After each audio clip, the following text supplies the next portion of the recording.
Oh, look at this. We have the whole gang back together again. Michelle took, Friday off because she flew up like a helicopter parent. You should have flown a helicopter, Michelle. Yeah, okay. I wasn't the only parent there, but I was just thinking about this. I saw every other kid there had a parent because you have to have somebody, helping out with the car, driving it around the block because there's nowhere to park. Yeah, this was the weekend for it. I'm joking, yeah. Michelle. I'm kidding. No, I'm just saying. I'm kidding. No, and listen, I flew up as well. On Friday after the show. Okay, it's not exactly the same, but yeah. Thanks for the effort. Well, they did most of the moving. Like 99.9% of the moving was done on Friday before I got there. So that was very convenient. Mm-hmm. No, all my friends who have kids in college, this was the weekend that they went up and packed them up and figured it out. Yeah, so that was the deal. So Julian moving out of his junior dorm, so they had to put all his crap. Michelle, how much crap does he have in that dorm room? Move all kinds of... He really didn't have much, to be honest with you. You have a whole free... You got to rent a bigger storage unit. Yeah, we're gonna need a bigger boat. We're gonna need a bigger storage. We're gonna need a bigger storage unit. Bigger storage unit. He has stuff that goes in a dorm room. We gotta talk about that later on. Hang on, I gotta make a note so I don't forget. So move out fines. You gotta think. You live in a place for a while. 9 months. Crap. Yeah. Oh. What's this? Oh, then there's a story behind it. Move out fines. We'll get to that later on the MJ Morning Show. What are you mouthing to Fester over there? Nothing. You just mouthed something. Okay. It was to Fester, not to you. Fester, did you know what she mouthed? She knows that my kryptonite is reading lips. Yeah, so I have no idea. I have no idea what she said to me. I cannot read lips. You're mouthing something to Fester. I saw it. I have no idea what you were mouthing. And Fester has no idea what you were mouthing. That's why we carry note cards. Just tell us what you were mouthing. Oh, I forgot to bring the note cards. Yeah, reminder. I don't read lips. So Michelle can just all day with her lips. I have no idea what she's saying.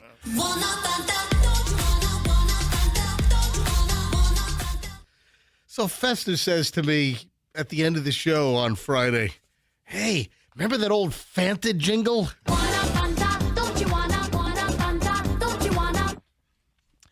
We ought to have a custom version for the Hanta virus. Wanna Hanta? Wanna Hanta? Wanna Hanta? What is wrong with you? It's spelled the same way. It's one letter off. Literally. It's one letter off. Wanna Hanta? Wanna Hanta? What's with all of these viruses being so close to delicious beverages? Corona was after the coronavirus, the beer. Corona's right. Fanta? When was the Fanta jingle with this kind of salt? What do you call it? It was like Latino hot women that were dancing around singing.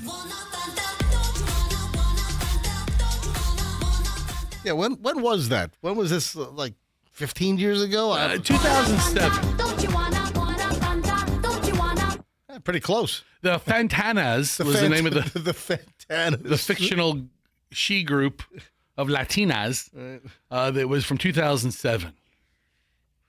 Fantastic. And all I could think of every time I see the Hanta is wanna Hanta, virus, Hanta, Hanta virus. I don't know. I'm still working on the words. I got to call the Fantanas. Hey, Michelle, can you also, we'll get into that later on, Fester's morbid sicko jingle.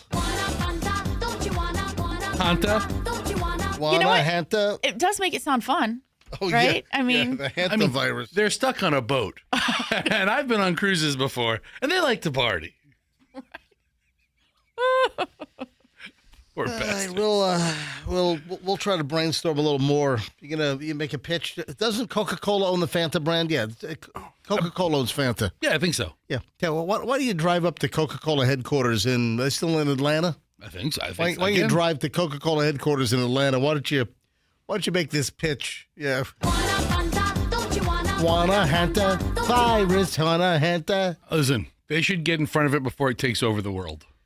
Anyway, people are like, "Oh my God, Hanta virus! It's not like COVID. It's not like this is not going to be." We've been dealing with these little isolated Hanta virus outbreaks for hundreds of years, maybe more. I mean, thousands of years.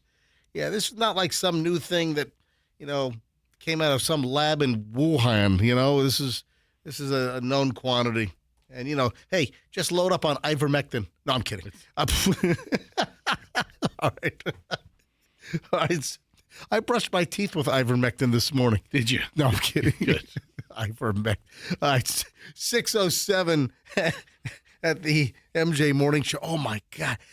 That Denver deal, that was like suicide by airplane. But you also endanger all of the people on that plane. Right. I think there were 231 people on that Frontier flight. We've got audio, man. It's just crazy. And Michelle, can you see if overnight have they identified the individual? And why are they calling it a pedestrian? It's not a they were on a pedestrian. That wasn't it was an intruder. It was a trespasser. I mean, pedestrian sounds so pedestrian. Like it's a walking lane. Right. Like there's a signal for stop and walk. Somebody climbed the perimeter fence of the Denver International Airport, which you've been out to Denver International, right? It's like, it is like way out of Denver, and it's in the middle of barren wasteland. There was nothing but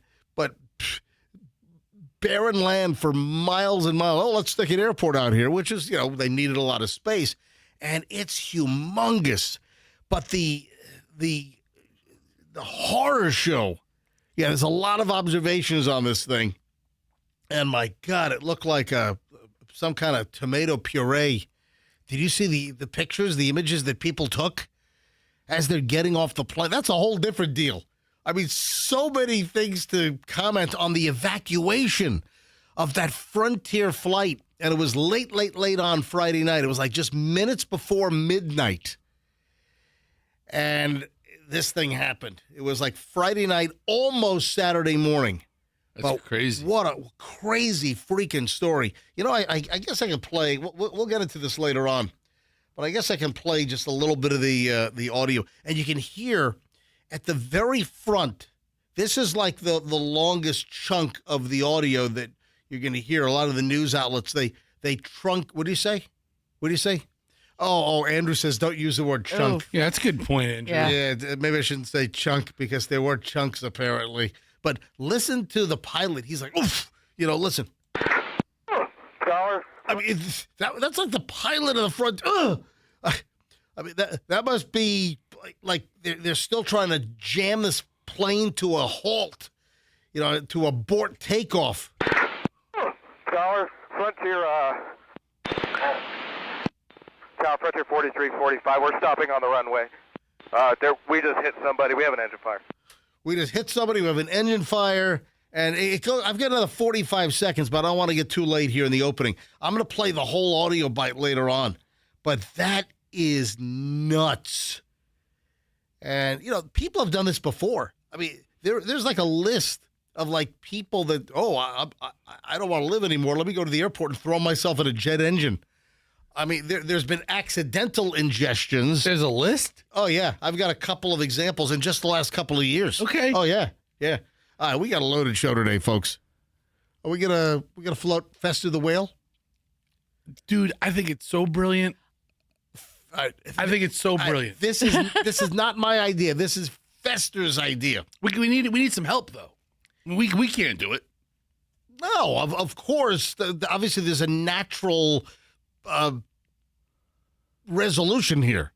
There's a natural outlet. Yes. For Fester the Whale. Yes. And this is not my idea. This is all Fester's idea. I wish you wouldn't have given the name out from jump. Why not? Right. You could have said, the idea. Yeah. You could have built it up. Now people are wondering what it is. Well, if people are wondering what it is, that's good. So we'll discuss it later on, what it is. Ain't no problem. Ain't no problem. Ain't no problem. Ain't no problem. Ain't no problem. Ain't no problem when you do it. Just getting rolling here, folks. 6:11. We are back in minutes. Oh, the UFO files next. Oh, yeah, a lot of UFO chatter. Hang on. MJ Morning Show back in minutes. Good morning. Traffic is moving.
After working just one day last week.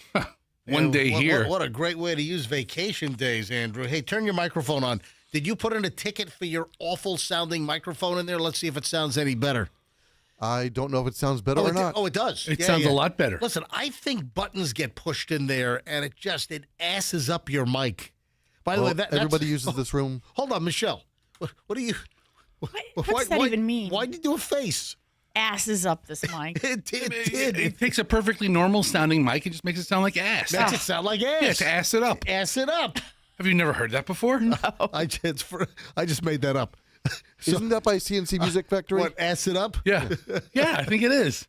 Everybody ass now. Dun, dun, dun, dun, dun, dun, dun, dun. So, what? Your producer's booth, people use that room after... It's a production room. I mean, it's a production room. It's an edit bay. I guess so. Well, then, do you have like a pre-flight checklist? So, pilots... when they're flying a commercial flight. Like this guy in Denver with Frontier. Oh, they did a whole pre-flight checklist. You know what was not on the pre-flight checklist? hitting some guy with a death wish. Well, is it a guy or a woman? We don't know. A person. Michelle, can you look It's a pedestrian. Well, don't say pedestrian. It's not a pedestrian that climbing the fence and then walking onto the runway. It's not like you're at a pedestrian walkway. Exactly. Yeah. See if they've released any names, because the person that was hit by the jet and sucked into the jet engine, I don't think they've identified the individual yet. I don't even know if it's a man or a woman. They did release that video. You can see that like grainy night vision, black and white looking video. And they released the video, but they stopped the video right as the plane is about to run into the person. Anyway, we'll get into that later on. So, I'm glad your mic is not all assed up this morning.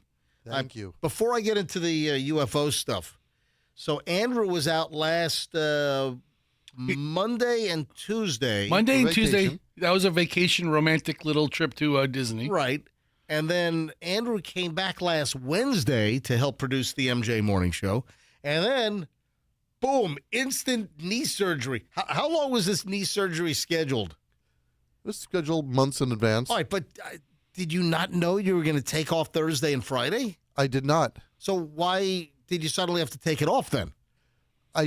I didn't know that I have the option of taking it off, to be honest. Hold on, what do you? I don't know what you're saying. So Andrew I is don't have a lot of people jumping in here to cover for me. Yeah. Andrew is Okay, built. all right. Andrew is built a little differently than certainly me, where he will come to work under almost any circumstance, and he's like, my girlfriend's having knee surgery, but I'm coming to work, and I'm like, why? So Andrew's girlfriend had knee replacement surgery on Thursday. What time was the actual surgery? It was in the early afternoon, I believe. Oh, it was. And we I dropped thought her off well ahead of time. So wait, so it was. well, we didn't know until early. then when it was going to be. Right. What do you mean you don't know it? It's not like mystery surgery. Yes, it is. Like sometimes they just put you on a schedule and someone might cancel or not show. So you just have a list of people who are going to have the surgery that day. You can do 5 surgeries. You put 5 people on the schedule. Listen, They tell you to show up at We 10 found a.m. out the night before. Yeah. Yeah, I mean they don't. That's right. okay. Yeah, When have you had knee surgery to know? I've never had knee surgery. Okay, when but have you had surgery to know how it goes? he had that ass face replacement surgery. Usually they schedule How do you surgery know? and you know when it is. How do you know? Listen, I Have you had surgery? I had my hand surgery.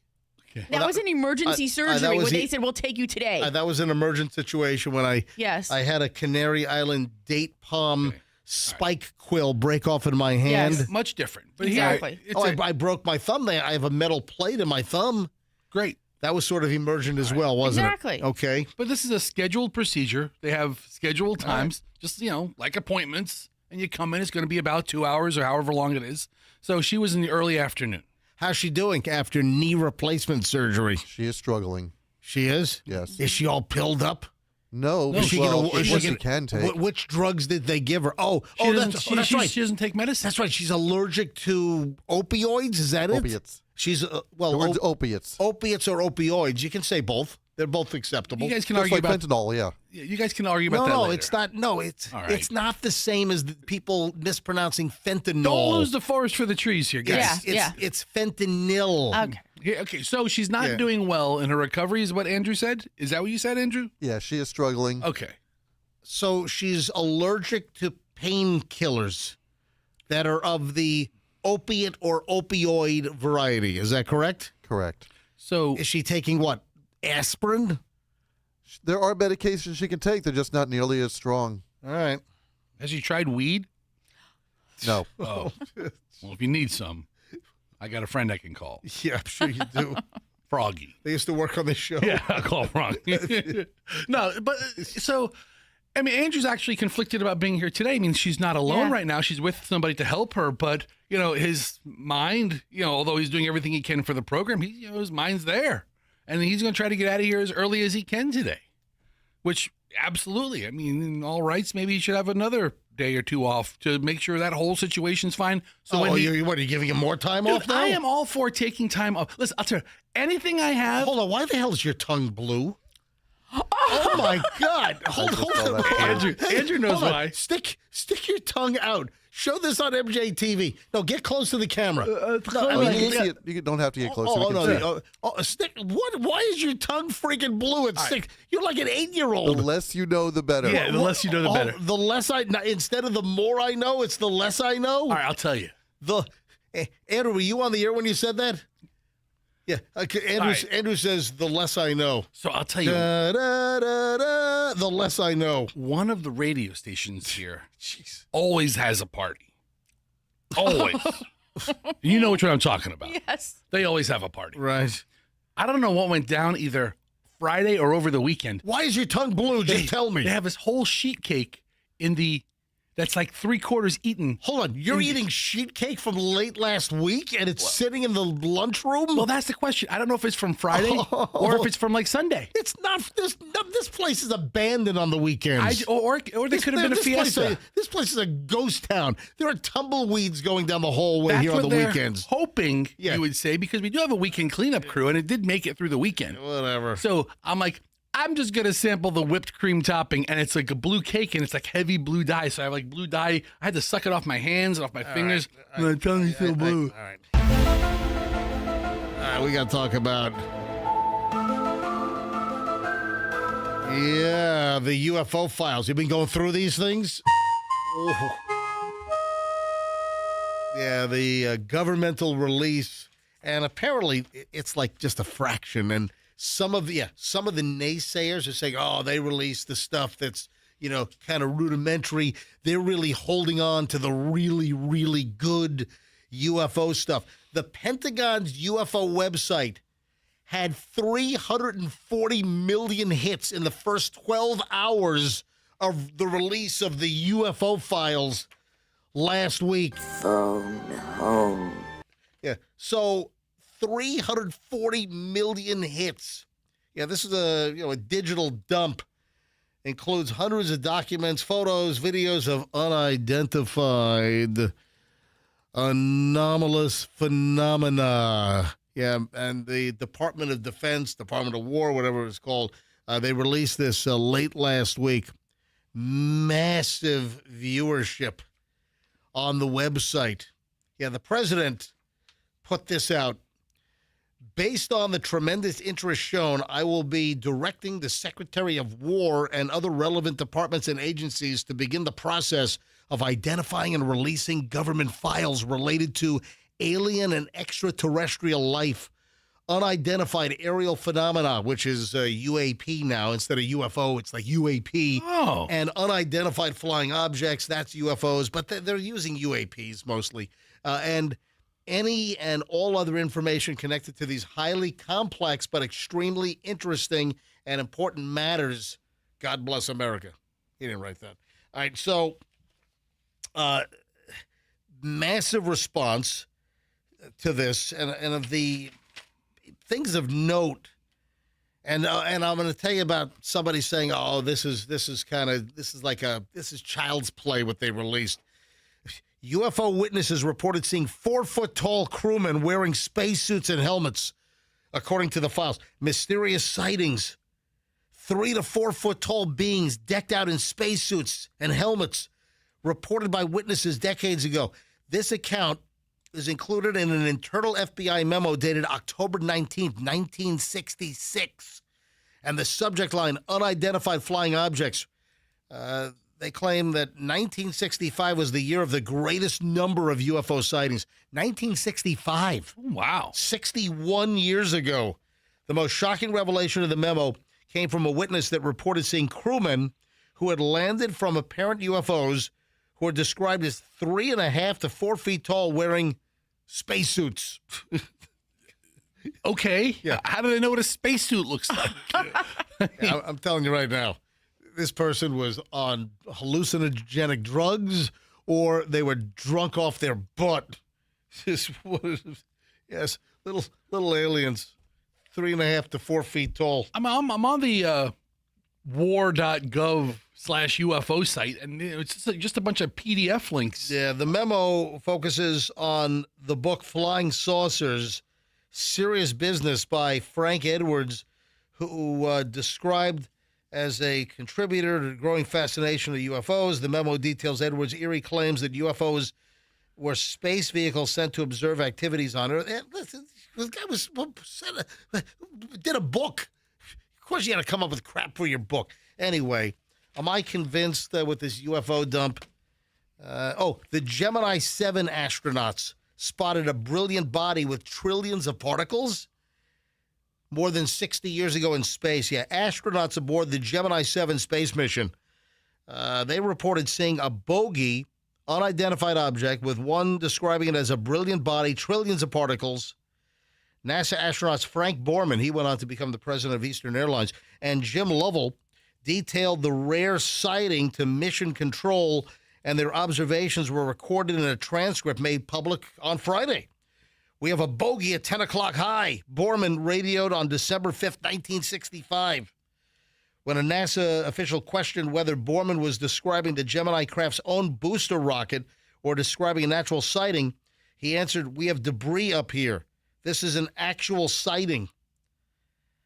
After confirming with Mission Control that he could also see the booster, we have very, very, very many, looks like hundreds of little particles going by to the left at about 3 to 4 miles. Anyway, I'm not convinced by anything that was released on this.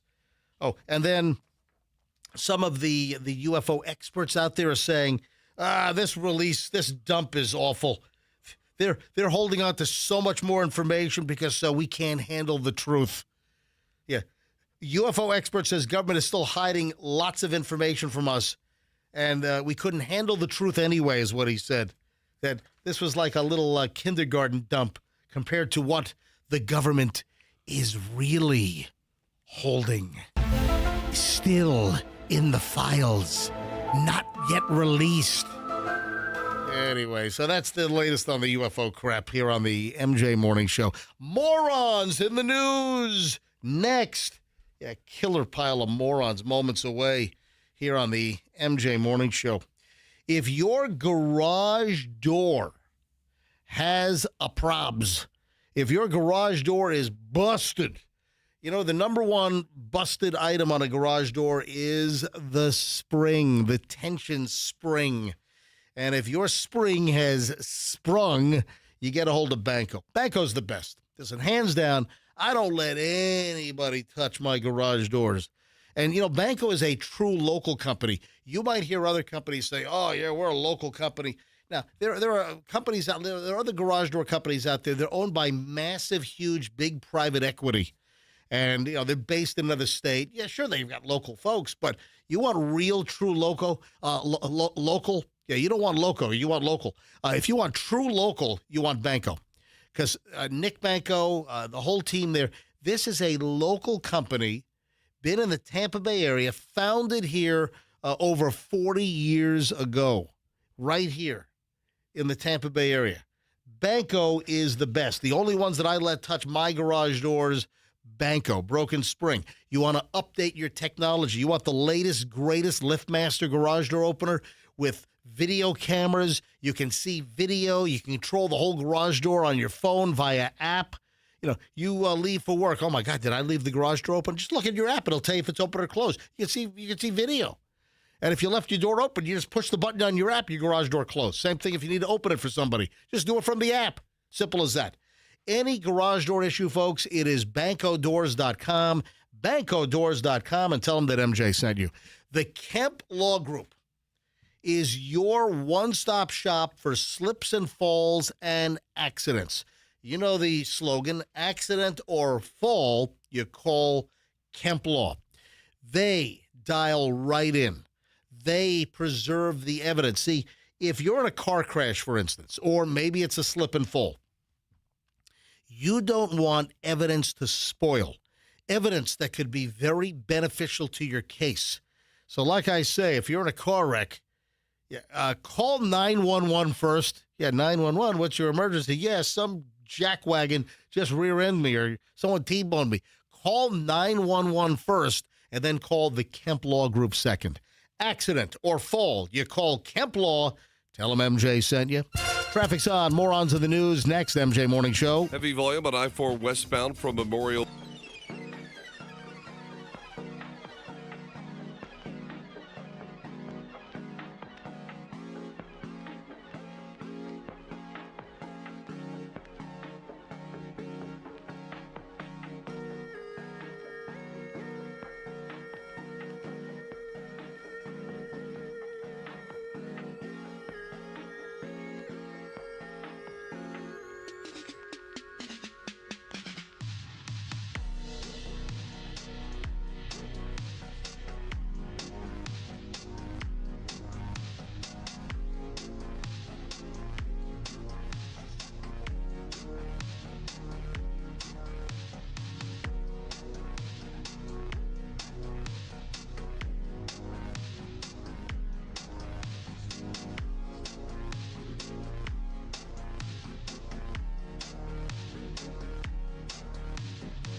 It was little inside MJ Michelle family business.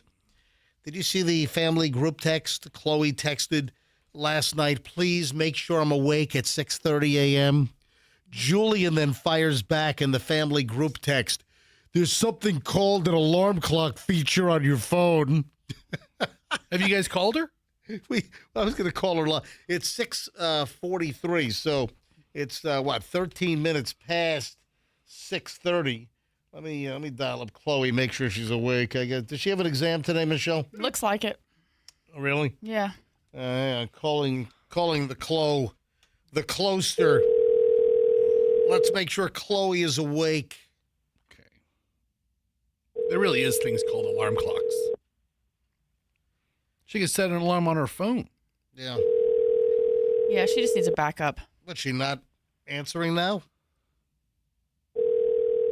Doesn't seem that way. Phone's just ringing. Could she be in the shower? I don't know. She could be. Hi, this is Chloe. Sorry I couldn't get to the phone right now. Okay, well. So we are either assuming she's in the shower getting ready or she's zonked out of sleep. I wonder if she, let me call her on my cell phone. Oh, yes. And just hold this up to the microphone. Yes. Hello? It's a long gap between rings. It stopped ringing. Did you not Hello? You not pay your bill? What the hell? It just stopped ringing. There's nothing there. Oh, then it just hung up. Well. What is that? Hang on a minute. Hello?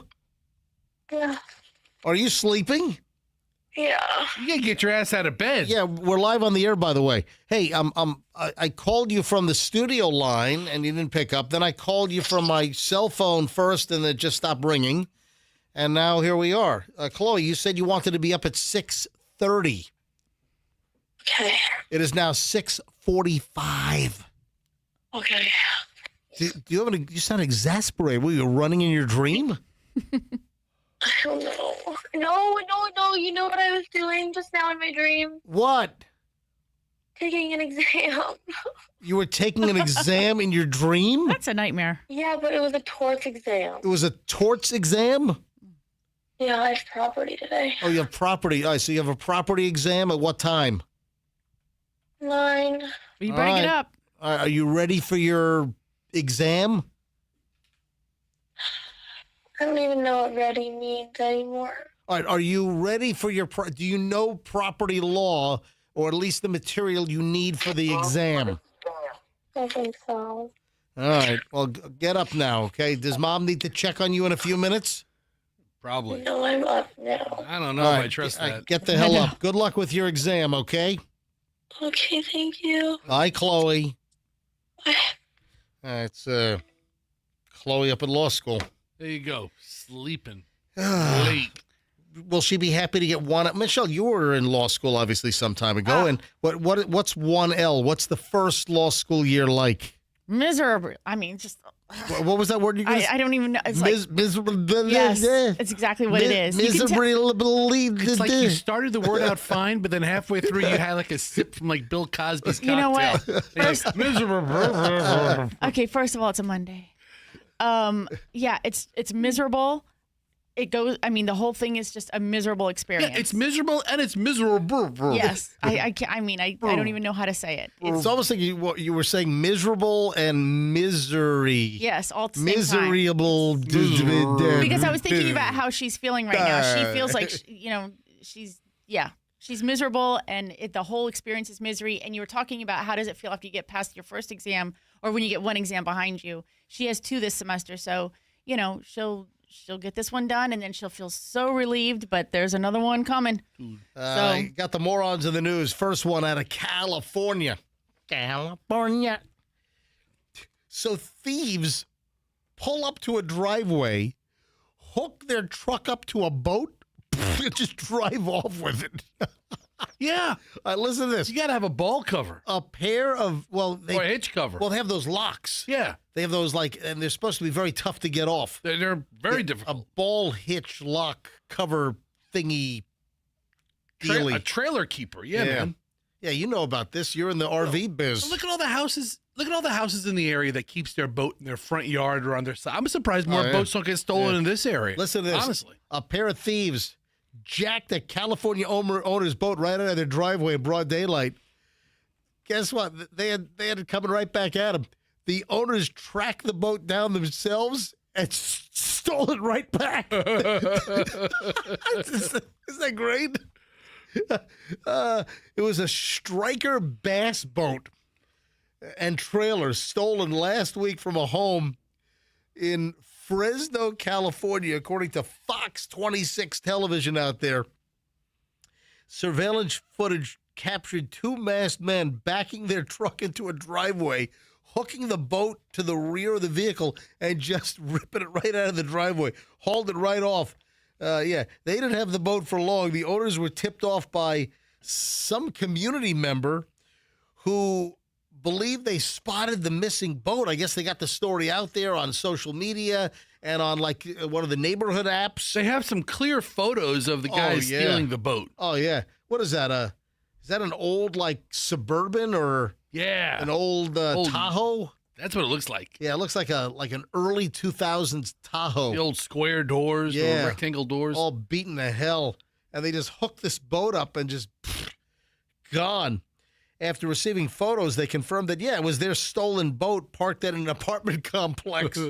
So the owners called 911 and then headed to the location, waited for officers to arrive. Tired of waiting for the cops took too long to show up out in Fresno. They decided hey, cops aren't showing up. We're just hooking the boat up and boom, we're out of here. And they just drove it right off, brought it back home. They said we felt so violated, but now we have the last laugh at stealing it back. How about they put up a fence? Well, the boat owner knows where they got the boat. What if the thief knows where they got it? What if they go back? This game just continues, round 2. just back and forth. So they need to get a hitch lock. Is that it? Something to prevent their trailer from getting stolen. Exactly. You can put chains on the tire, keep it from getting. Well, not just that. They have those like home boots. Yeah. If you have too many parking tickets, some cities will clamp the boot on your car. They make those heavy metal boot-like locks for trailers. It's a big, food trucks have them, or food trailers, I should say. Because, the last thing you want is to be in the food truck business and have a food trailer. Just disappear. And then have somebody, that happened. Remember wasn't it a pizza truck off a water somewhere in Tampa, maybe 5-6 years ago?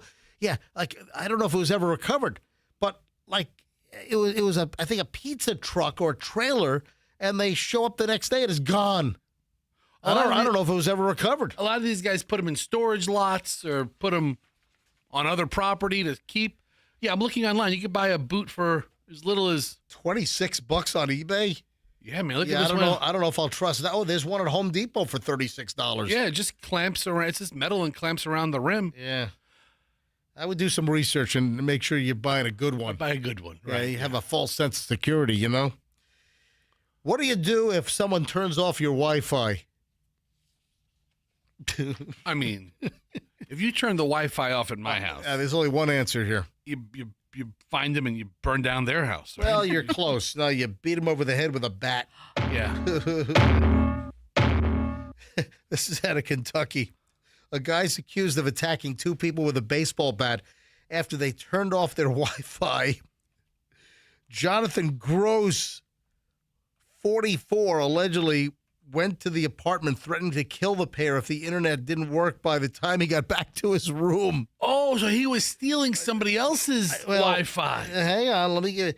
One of the victims was able to get away from Gross during the assault and call the cops. Deputies found a woman sitting outside bleeding from her head when they arrived. She told them that Gross was in a bedroom inside the residence. Officials tried to get Gross to leave the bedroom several times before going inside, took him into custody, charged with 2 counts of attempted murder, second-degree disorderly conduct, 2 counts of third-degree terroristic threatening, and alcohol intoxication. Of course, it's an alcohol-related incident. Being held on $1 million cash bond at the Pulaski County, Kentucky Detention Center. So we don't have the details. Was he borrowing Wi-Fi or stealing Wi-Fi and they had an altercation? Was it a friend? They shut off the Wi-Fi. Then he gets pissed, goes over there, turn your Wi-Fi back on. I mean, you live in an apartment complex. Everybody has their own router. Guess you pull what? up available networks. Guess what? Now batting fourth. Batter up. Yeah, over Wi-Fi. That's great. Attempted murder charges. Not everybody has like a passcode on their Wi-Fi. Most of them are locked, but you can always sneak onto one. All right, 6:54 at the MJ Morning Show. When we get back, the 7 o'clock hour is on like Donkey Kong. When's the last time I heard of that? On like Donkey Kong. Not long enough. All right. MJ here, Fester there, Michelle, all back in minutes on the MJ Morning Show. Don't move. It's Q105, 104.7 FM. There is an awesome deal from Zero Res this month. Hurry. $35 a room. Folks, this is less. This is like a couple of dollars less than the last offer, which was really an amazing offer. So let's say 3 rooms of carpet, $35 a room. It's $105. Holy jamoly, $35 a room. You want to do the highly trafficked stair area? $35. That's more than 50% off the standard regular price. Why Zero Res? The process, baby. They use ZR Water, patented electrolyzed water cleaning process. They don't use the heavy chemicals that stink. They don't use the heavy shampoos that leave a residue. That residue attracts dirt faster. That's why of all the carpet cleaning companies, you want Zero Res. Zero residue. That's what it means. Also, air duct cleaning experts. Right now, $50 off air duct cleaning. Go to ZeroResTampaBay.com. That's ZeroResTampaBay.com. ZeroResTampaBay.com. And tell them that MJ sent you. Simple as that. Hey, IDC, International Diamond Center. Love is always in the air. It's that time of the year. My friends at IDC are helping you celebrate whatever the occasion is, like weddings. You know, we're coming up to heavy-duty wedding season here, folks. And IDC, International Diamond Center, will help you celebrate the occasion with the most dazzling diamonds, the most gorgeous rings, settings, mountings on the planet. International Diamond Center has all the brands that you see online from all the top designers. No cookie cutter, mass-produced rings like you see at other places. Yuck. An IDC ring is distinctive, unique, handmade by the finest American craftsmen, designed by true artisans. So if you're getting engaged or maybe celebrating an anniversary, don't settle for a plain ring. Get her a ring that she will be proud to wear. Team IDC will make you feel so welcome. They're laid back. They're never pushy. They're non-commissioned. They're the experts that will educate you on your diamond purchase. It's IDC. Best selection, lowest prices, highest quality. International Diamond Center, IDC, Tampa, Clearwater, Lakeland, Sarasota. And tell them that MJ sent you. Traffic's on. Here's Schreiner, MJ Morning Show. Back in a minute. In Pinellas, we...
I just fired off a text fester to Alfred at Small Batch Creamery to see if he's available to talk ice cream cake.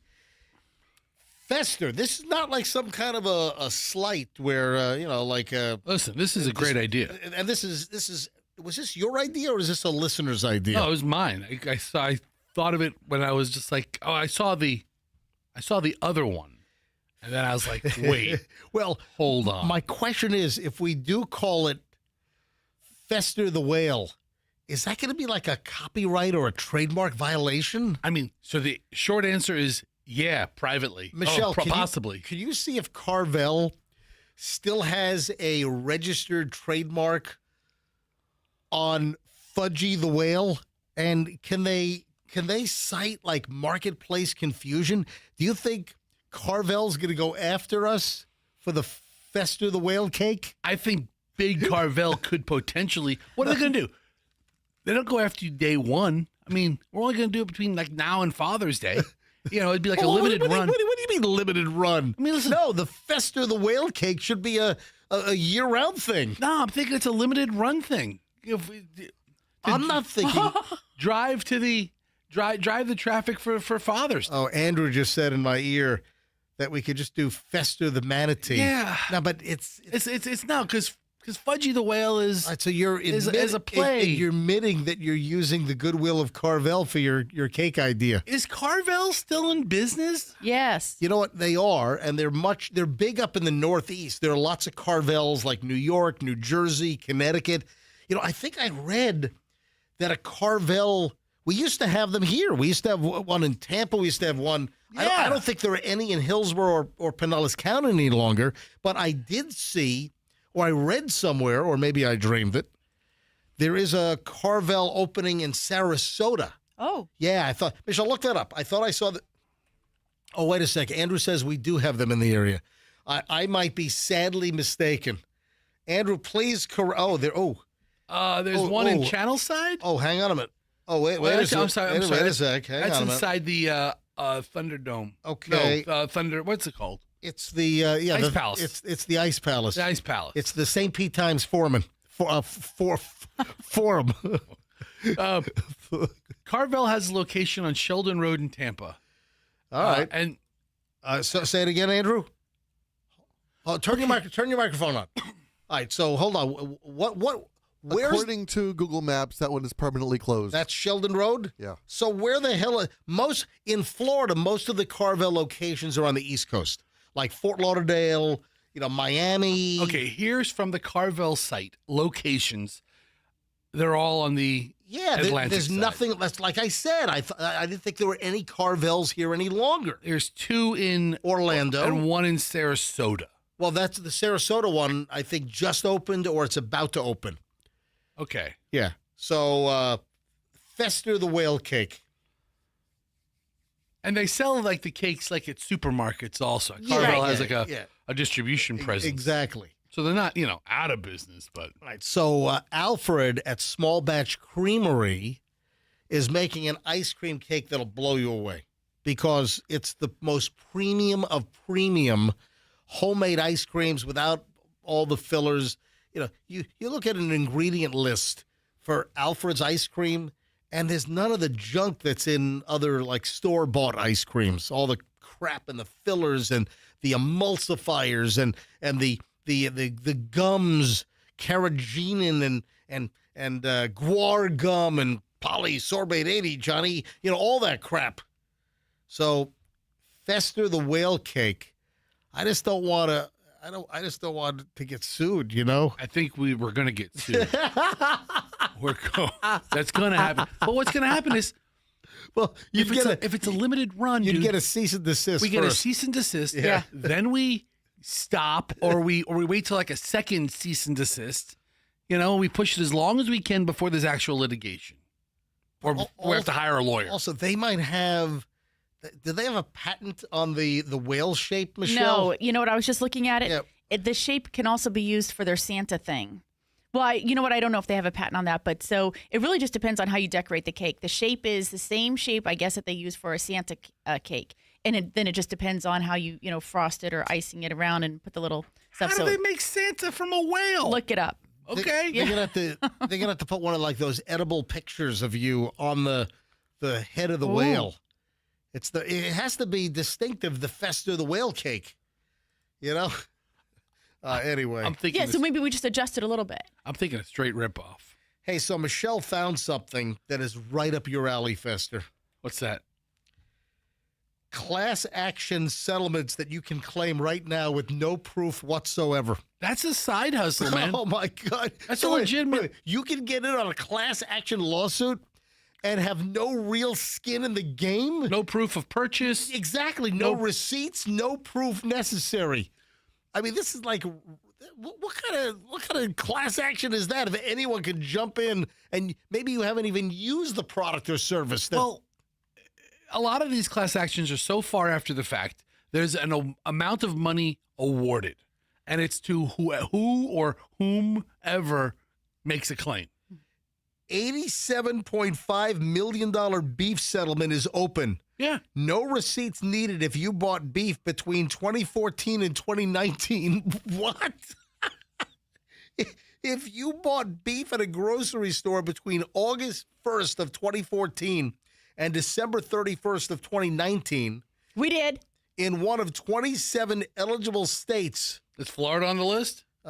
Yes, it is. Okay. California, New York, Florida, Illinois, Arizona. I don't even know 27. Yeah. But Florida is on the. Yeah, of course, I'm doing the story because Florida's on the list. It doesn't matter. You're just doing the story. There's Yes. a bunch of these sites, bunch of these cases. You can file a no receipts needed for most claims. Just estimate what you bought, what eligible cuts: fresh, frozen, chuck, loin, rib, round. Ground beef is excluded. Wagyu beef, grass-fed, organic, kosher, halal, or anything seasoned or cooked is excluded. Payouts are pro rata. Expect a few bucks to a few dozen dollars, depending on the claim. The deadline is June 30th. Yeah, so if you file the claim and you get $25. Fester, you got to do this. So between 2014 and 2019, I think you purchased 900 pounds. Yeah. You estimate 900 pounds of. Hold on. What are the cuts? It can be chuck, loin, or rib. Oh yeah, your chuck roasts. Listen. Yeah, ground chuck. No, but no ground beef. Can't be ground chuck. I mean, I'll purchase a loin. Oh yeah, rib, round. Oh yeah, isn't that the round is the butt? Is that the? Yeah. Is the round the butt? The rump roast. Is that a round? So you just have to estimate. I think you put in a claim. Let's test it.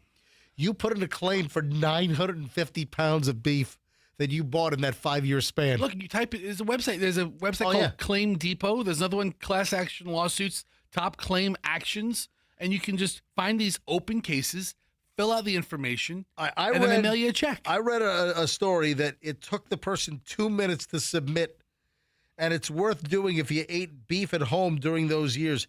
So this person says 2 minutes to file the claim with no receipts necessary. $87.5 million. I'm sure the claim asks you, how much you spent. So 950 pounds of beef. What do you think the average is for a round or rump roast? What do you think? $6.99 a pound? No. $9.99 a pound? I mean, beef isn't below $10 a pound for the steak cuts.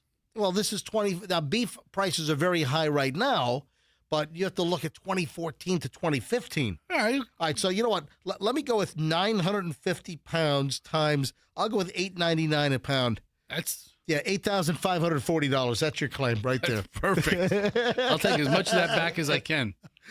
Or I'm sure you can do a Google search and find these various cuts, what the average prices were back 2014 to 2019. But wait a minute. But wait, there's more. There are other class action lawsuits where you can file a claim and there's no proof needed. None. The next one, toothpaste. Yep, that's it. Tom's. Tom's of Maine. I've never used Tom's of Maine. Yes, you have. Shush your face. What do you mean? For the purposes of this lawsuit, you have. Wait a minute. For the purposes of this conversation, I believe you have. I think I saw you buy it once. I never bought Tom's. I never bought Tom's of Sure Maine. you did. Oh, okay. Yes, you know what? I bought a trunk load. I bought a schnip load. I found of Tom's of Maine. a thread on Reddit where they talk about Costco. Well, hold on a minute. Don't let me finish with. What else did you say about Tom's? Hang on, because I'm going to give you the details. Oh, okay. Tom's of Maine toothpaste. Deadline to file is July 6th, and you can get anywhere from $15 to $30 back. Dude, you can get a whole paycheck. Yeah. You just start filing all these things here with no receipt needed. Class action lawsuits, no proof of purchase, no receipt. I'm telling you, there's people on Instagram that have all their pages as they talk about these no proof lawsuits. You might be able to put your summer vacation together. If you don't apply for it, if people don't apply for it and take the agreed upon settlement money, it goes back to lawyers? It goes back to what happens to the money? All right, so Tom's of Maine, $15 to $30. You got to file by July 6th. That filing website is toothpastesettlement.com. Yeah. First of all, Michelle, what the hell did Tom's do to be sued in a class action? Do we know? I have no idea. What's wrong with Tom's of Maine? And I think Tom was like a regular dude who made the crap in his garage, but didn't like one of the big companies buy Tom's of Maine? Isn't it owned by like one of the big consumer products companies now? It's a Colgate-Palmolive product. Yep, exactly. So now it's owned by Colgate-Palmolive. So they have a $2.9 million you know what? You know what? They probably accidentally put the Palmolive dishwasher soap in the toothpaste. That's what it was. That's probably what it is. It was Tom of Maine's new Palmolive dish soap flavor. Hang on. Joint juice supplements, $10 to $50. Deadline May 15th. You got a week on that one? I'm sorry, 4 days on that one. I think you've taken those a lot of times. Oh, Sealy bedding. Yeah, we have a mattress. We have a Sealy mat. Do we have a Sealy? We don't have a Sealy. We do. We have a Sealy mattress. Oh my God. The 1,250 thread count, you can get up to $40. Deadline is May 12th. Oh wait, that's tomorrow. Oh my God. Go to threadcountsettlement.com. Threadcountsettlement.com. And yep, you suddenly have a Sealy mattress. Get $30. Up to $40. The beef pricing I just did. You could score up to $50 on the beef pricing. So I guess our claim for $8,540 is going to be rejected. Look at this. Welcome to the Santiago versus American Textile Company Incorporated settlement website. If you purchased Sealy 1250 thread count bedding products, so it's not a mattress. It's the thread. It's the sheets. Yeah, it's the sheets, exactly. Yeah, sheets or yeah. Wow. Did somebody count the threads and it wasn't 1250? It was only 1249. 1, 2, 3. Oh man. What else is there? Oh, Amazon Prime auto enroll. You can get up to $51. Deadline to file for this class action is July 27th. Subscriptionmembershipsettlement.com. What do you mean? No proof. You either signed up for Amazon Prime or you didn't, or you were auto enrolled or you didn't. But it's so old. No proof necessary. Nobody who has a receipt from sheets they bought 12 years ago. Oh, yeah. Cosequin dog supplement. I bought those. Cosequin. Oh yeah. For your dog, you can get up to $150 on that July 21 deadline. Tinder Plus Gold. $125. Tinder Calc Classic. Oh, that might be California only. All right, there are other. Listen to this. You can get up to $5,000 if you can prove some documentation might be required, but not necessarily. Here we go. Proof helps, but not required. The Avis car rental data breach. You can get up to $5,000 on that one. Deadline, June 21st. Michelle, we're Avis members. You know, You don't need to be an Avis member. I know. It's no proof. Yeah, but data brief, up to $5,000. Hyundai Kia airbag. Oh, you got to have a VIN for this one. You can get up to $350. All I need is a VIN. I'll get that. Deadline is next April 8th, 2027. Man, I'll tell you what, just tons of money for these class actions. And there's a whole list of no receipts, no proof necessary, nothing. There's no way to find out who the people affected really were, so it has to be open to everybody. Hey, Michelle, this print is too small. Can you read that? That appears to give some details on the Tom's of Maine toothpaste settlement. Oh, it's because they marketed it as all natural ingredients, and somehow I guess something else was in there that was not all natural. We had plastic shards. Like nylon. Nylon fabric fibers in the, who knows. Oh, no pieces of glass are natural. So that's why the Tom's thing. All right, Fester, man, you love to racketeer, man. This is right up your alley. You can get the payment back via PayPal, Venmo, Zelle, or check. Which one is that? Oh, that's for the 1250 thread count. Yes. Yeah, that's for the Santiago versus American Textile Company. I'm going to claim all 8. Oh, yeah. Yeah. Dude, if you follow the list I just gave you, I mean, it could be $6,000, $7,000. You got to come into that big Hyundai money. I think what I found fascinating is that some people they literally do this constantly. And so they do get checks like several $100s every month because they're just constantly on a roll and, filing their names into these settlements. They get a $25 check. They get a $50 check. They get a $2.50 check. You know what it's like? It's like those really rampant, rabid coupon clippers. Right. Just keep clipping. Andrew, I'm looking keep at the looking. thread count lawsuit or settlements. They're not other than your name and address and email, and they want nothing, right? They don't want your social security information or banking information or anything like that. Wow. You can get the money via one of the online. Oh, hold on. It said you can file a claim up to how much? It's $5 per product. You can claim up to 8 products, so it's up to $40. $40 right there. Yeah. Oh, you got all 8 of them. Yeah, everyone. You got the pillowcases. Oh, the shams. You got the what is You don't know about the shams? Sounds like you're trying to pull a sham here. What? It's obviously never made a bed before. Michelle, he's never made a bed. Michelle, what's a sham? A pillow sham. It's like the frillier pillows. The pillow that has a little ruffle around the edge, or it has a little extra, embroidery fabric or something that goes around the edge of the pillow to make it the decorative one that goes on top of the other pillows that you use. Usually, it's the pillow you don't sleep on. Oh my God! You mean it's the decorative crap? Yeah. Pillow sham. Oh my God! But it coordinates. I got to see if I still have the video. My parents in their guest room in Fort Lauderdale, the one I stay in, my mom has 35. Michelle, you know what I'm talking about? Yes. I've got to take 10 minutes to take all the stupid decorative pillows off the bed, and I got to pile them up in the corner. It's like a freaking fire hazard. It's ridiculous. Unbelievable. All right, when we get back, 7:19 now at the MJ Morning Show. When we get back, we start over an hour and 20 minutes of nonstop MJ. We got the guys sucked into the jet engine. I think they have determined it was a guy. That's a crazy freaking story. And I sent to Alfred a text to see if we can get him on regarding the cake idea. So we'll try to get that. We're back from New York with Julian's move out from his dorm, and we got to talk about the move out fines.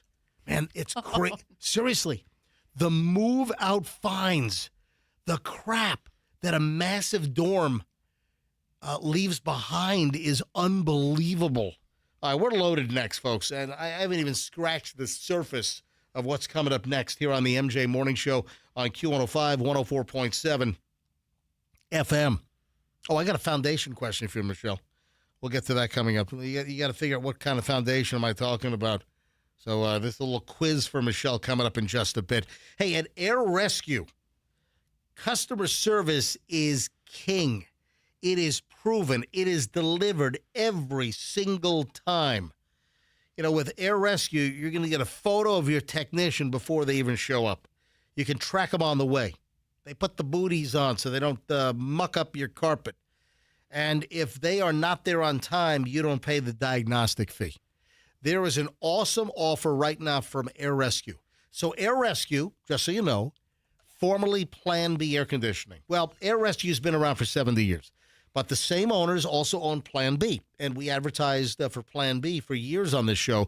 They've just consolidated, and they've moved the Plan B name into Air Rescue. You can trust these folks. Right now, as it's getting hotter, summer is going to be here before you know it, get an air conditioning system tune-up 40% off right now. It's typically $99. Now it's only $59 when you call Air Rescue and mention the MJ Morning Show. Any air conditioning service, 10% off. Ask for the MJ discount. You got to say, hey, give me the MJ 10% off. Any air conditioning problems, new units, airrescue.com, airrescue.com, 888 never wait. Tell them MJ sent you at airrescue.com. How about your new vehicle in your driveway, in your garage, being a Genesis? Yeah, let me tell you about Genesis of Tampa. Genesis of Tampa is newish, newer. Why? Because they've only been around. It's less than a year. 1 year anniversary, I think, is coming up in August. Can you believe for so many years there was not a Genesis dealer in Hillsborough County in Tampa? Now there is. So if you're in Hillsborough, you don't have to go to a different county now. You go right to Genesis of Tampa. If you're in another county other than Hillsborough, come to Genesis of Tampa and score yourself a killer deal, because they want to sell you a vehicle, lease you a Genesis. People love these Genesis vehicles. People that drive Genesis vehicles, holy moly, they keep leasing or buying over and over again. That's how good they are. And, of course, this month, May, is First Responder Appreciation Month. If you're in law enforcement or a first responder, you'll get $100 off your vehicle for every year served up to 10 years. If you're not a first responder, just show up in red, white, and blue, or red, white, or blue. I mean, any variation. And just say, hey, give me another $500 off the car. Simple as that. Tell them MJ sent you. It's genesisoftampa.com at 275 right off of Bears. Genesis of Tampa. Tell them that MJ sent you. Hey, how about you avoid the hassle, the headaches of a traditional home sale and move on your timeline? Get a guaranteed offer from Mark Spain Real Estate. There are no showings, no open houses, just simple, stress-free, all-cash offer. It's strong. In fact, Mark Spain Real Estate sells more than 38 homes a day on average, makes them the most experienced real estate team in America. And you can trust on them to sell your home hassle-free with the strongest all-cash offer in the industry. People love them. What do they say? How about Lori? Lori says Mark Spain Real Estate was great. They had our house sold within 3 days and kept us informed every step of the way what was happening. Mark Spain Real Estate was wonderful to work with, and I would recommend them to anyone looking to sell. Easy as that. So when it comes time to sell your home, Mark Spain Real Estate, go to markspain.com. Get a guaranteed offer on your home today. That's markspain.com, and you know the deal. Start packing. 724 MJ Morning Show, 1 hour, 20 minutes, nonstop content next. In Pinellas, we have a crash on 270.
At the MJ Morning Show, let me just check my text. I got a couple of open pieces of business, and I have not.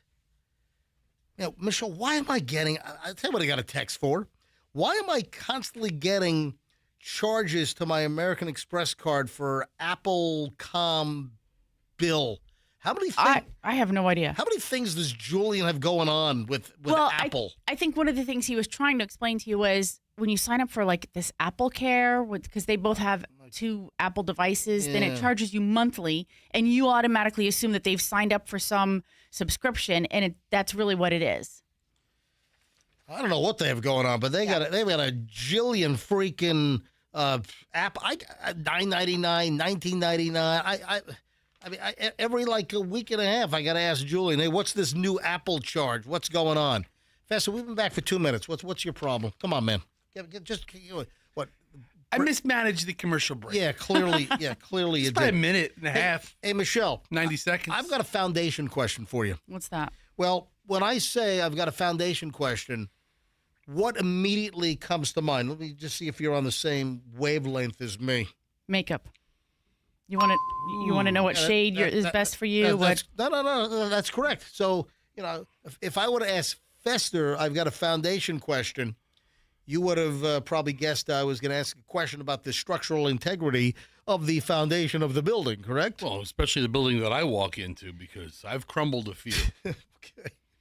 Dude, you're making your own jokes. I've always made my own jokes. Always. All right. So, Michelle, do you have foundation on this morning?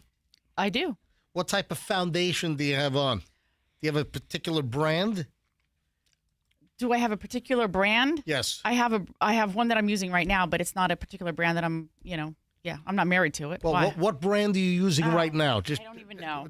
What do you mean you don't know? I bought it like a while ago. I don't even know. What brand is this? What does it say? Clos de Peau. Clos de Peau? Clos de Peau. Claude, I don't know if that means some French thing. Claude de Pew. It smells like pew. It's pew. Pew. We make it as a pip. All right, the reason why I'm asking this question is I stumbled across a story that this is like some, I guess, travel influencer that says, well, first let me ask a question. How many types of foundation do you have? In your makeup and cosmetics collection, Michelle, how many foundations do you have? Really just one. But all you have is the Pew? Yeah. All you have is the poo pew? Because I smeared the poo pew on my face. It's from France. Because ordinarily I would just wear like a tinted sunscreen. All right. Yeah, that works. Listen to this woman. I thought this was preposterous. She says she owns 100+ foundations. Why? Yeah, exactly. I don't understand this. It seems like a lot.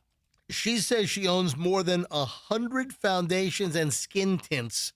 Oh, there's your skin tint thing. Is her mother like the founder of Ulta Beauty or something? But wait a minute. This is the only one I'm carrying to Europe this spring.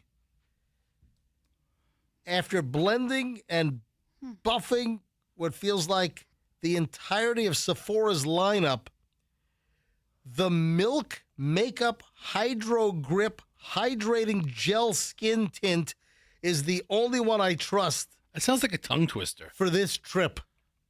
What the hell? The Sephora Milk Makeup Hydro Grip Hydrating Gel Skin Tint? Are you freaking kidding me? That's the name of this thing?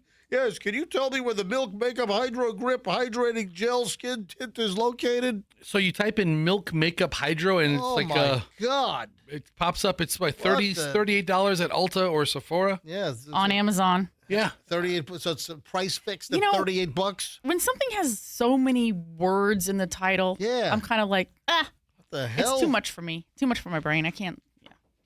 Man, that's insane. But doesn't Hydro Grip makes it feel like it's a better moisturizer? I don't know. Because it's gripping to your face. It's also grip. Apparently, it's also hydrating. We're gonna grip this hydro right to your face. And it's buildable. Michelle said something hysterical to me. Moving on. I'm done with the damn makeup. I just didn't know if you heard of this Sephora thing with 19 freaking names. I will say it has a grippy texture, according to one blogger, and it's getting high reviews. It has a grippy texture that literally holds on your makeup. What, like spackle? Yeah.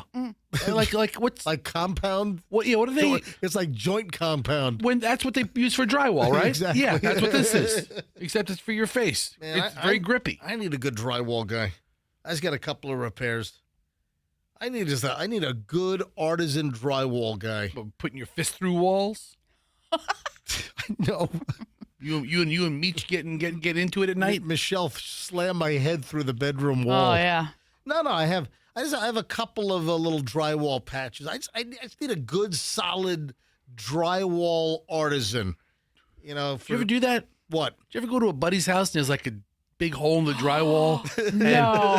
And I'm a joker, right? I'll point out something and make a joke about it, and I'm like, "What the hell? What the hell happened here?" Would you just throw your wife's head through the wall, and then they both go silent, right? Yeah, it was really uncomfortable. Really? Yeah. Are you serious? Yeah. Justine threw a vase. Oh, really? I missed them, but it hit the wall. Are the names changed to protect the innocent? No, that's his wife's name. Justine? Or ex-wife now. But anyway. What's the guy's name? I'll protect my buddy. But Justine was the former... Justine, the old vase thrower. Really? Yeah. I'm like, hey, what's this big piece of drywall? It's like, you tell it just happened. Like, what the hell happened here? Sounds like that marriage was very invasive. Love what you did there. You like that? All right, so Michelle, I laughed out loud. I forgot what this is from, but Michelle, I don't even know how this came up. Michelle mentioned a big bucket of dum-dum juice. Oh. Is that funny? Hold on. Somebody called somebody. Ryan Reynolds. Who was it? Ryan Reynolds called that Baldoni character a big bucket of dum-dum juice. Oh, so this is Blake Lively and Justin Baldoni and Ryan Reynolds related. Man, his texts are just awful. Hold on. Ryan Reynolds? In a text to somebody. So through the discovery process, this popped up in the lawsuit that was just settled? That and so much more. Wait a minute. I mean... Ryan Reynolds called that Baldoni guy a big bucket of dum-dum juice? Yeah. What the hell is a big bucket of dum-dum juice? That's funny as hell, man. That is funny stuff right there. Big bucket of dum-dum juice. That's a product. We should steal that and just launch. We should launch dum-dum juice. It feels like it should be fruit flavored. Oh yeah, yeah. What, like cherry or a fruit punch? Yeah. Cherry. Yeah, I'm all for that. A big bucket of that. You got multiple flavors of dum-dum juice. That's funny as hell. Big bucket of dum-dum juice. What does that mean? Well, that's what everybody wants to know. Really? Yeah. What the hell is a big bucket of dum-dum juice? Hey, I've got a question that I'm going to ask in a few minutes, which really could generate some great phone calls. So there is a chance of a big phone segment in just a matter of moments. And I find this very, very interesting. And this could hit and the phones could explode. Or it could be a big dud and it could end with a thud. So I don't know. I guess we'll find out momentarily here on the MJ Morning Show on Q105, 104.7 FM. Hey, Andrew, did you get my sound effect? Oh, here it is. All right. I want you to listen to this and tell me what's going on here. All right, Fester, Michelle. What's going on right there? What do you think's happening right there? Some kind of drill or yeah. rotary type. No, you got drills correct. I'll give it to you, man. Okay. Yeah, that's a ding. Yeah, drill. What's happening there? Anybody? You want to guess? I will give you a clue. This will be the second time I brought this up. Is it woodwork? No, it is not woodwork. No. It's not wood shop. Oh. Looking real good. Nope. Our wood shop guy in junior high, I think I've told this story before. You could bring up the biggest piece of crap. What do you say? You could bring up the biggest. Everything was Well, looking real good. Looking real good. Mr. Alexander. What's he doing these days? I'm guessing he's not alive. Mr. Alexander from Independence Junior High School, 1980 and 81. We had 3 shop teachers we rotated through. Mr. Weidrich, Mr. Alexander, and I think Mr. Smith. Looking real good there, Todd. But Mr. Alexander, you could bring it. That was like wood shop and everything. Oh, that's the class with the bandsaw, where there were little stick figures for all the students that like cut off fingers on the bandsaw. Seriously. On the side of the bandsaw in the classroom were little black marker stick figures, and each stick figure represented a kid that lost a finger on the bandsaw. Oh. Independence Junior High School, Virginia Beach. But Mr. Alexander, everything. You could bring up the biggest turd of a wood project. Yeah, looking real good. Yeah, looking real good there. Everything was looking real good. All right, so how did I get that from the drill? Oh, This is a drill. Oh, I said because you said woodworking. woodworking. And then Yeah. you go on this tangent. We're just sitting here breathing, waiting for it to be over. All right, so why is this significant? Why is that significant? What else do you drill? You drill wood. You drill. Is it like masonry work? How about drilling gas tanks to steal gas because of the fuel prices right now? Oh wow! Yeah, we did this a month ago. I don't remember that. I mentioned this a while ago that there are incidents increasing all over the country of people having their gas tanks drilled and drained, and it's happening to a lot of pickup trucks. Oh, Like with a little bit of a lift on them. right. They're easier to get to, but it's happening to regular cars as well. So thieves are putting little collection buckets or bins that can go underneath. Obviously, on a typical car, you're not going to be able to get a Home Depot 5-gallon bucket. No. Or what's the bucket we just saw that you... The Firehouse Subs bucket. Oh, yeah. Did you know Firehouse Subs? I was at Firehouse Subs for the first time ever last week to get Michelle's free steak and cheese Sammy for the special Michael or Michelle promotion day. And they sell like buckets for what, $4? It's the pickle bucket. Right. Maybe $3. Well, their pickles come in 5-gallon buckets. But it's also to support, I think, like a fundraiser for firemen. Okay, yeah. I mean, it's pointless to throw them out and have them end up in a landfill. If you can raise a couple of dollars and have somebody repurpose it. Yeah. I mean, granted, your tools will smell like pickles, but I guess there's worse things. I didn't realize that's what it was. It's a pickle bucket. You ever saw it? It's a 5-gallon pickle bucket. That's how they ship the pickles. Oh. You didn't know that? How do you think No. they ship pickles? In a jar. I don't know. For home use. Right. But in restaurants, it's big buckets. I'm not a pickle girl. Yeah. That's what MJ was saying. Yeah. Anyway, so you saw the Firehouse Subs bucket. Yeah. So it's not that size bucket that you stick under a car. No, that's not pickle juice. That's gas. You can put that under a truck, right? But under a car, they're using like kind of lower profile bins. But no, it's going on all over the place. And so then people just have to go get their gas tank replaced? Well, replaced or yeah. Patched. Oh yeah. If you get your gas tank drilled, I think you got to get a new gas tank. Plus Wait, how soon do you know? well, because suddenly your car has no gas. So then you go to the gas station, you fill it up again, and the gas is just already leaking out. Yeah, that's happened. Oh, my gosh. Or people are driving. People get in their car, don't immediately look at their gas gauge. Right. They're driving to work and Yeah. Well, and also, their car stops. Like, oh my God, I had a full tank of gas. Not anymore, because somebody drilled your tank like that. Yes, it Fester. stinks of gas. You pull up to your drilled gas tank, you're going to smell the fuel. Right. So you kind of are alerted. You pulled up to your full. No, What? I'd say id. So you pull up to your drilled gas tank. How do you pull up to You your... roll up on your car. Like you walk up to it. All right. Yeah. Whatever. All Just right. vernacular. Okay. I'm not that interested in that. I'm not interested in drilling people's gas tanks for an extra couple of Well, drills. I'm glad to hear that, Fester. Yeah. That's the only racket you're not involved in. I'm gonna drill a plane and get a lot of fuel. So it's happening all. It's happening all over the country. That sounds messy. Yeah, where you put some Jet A in your pickup truck? Yeah. Some It'll- kerosene. It'll take off. I don't know if I don't know if that's going to work very well for you. Yeah, I don't think so.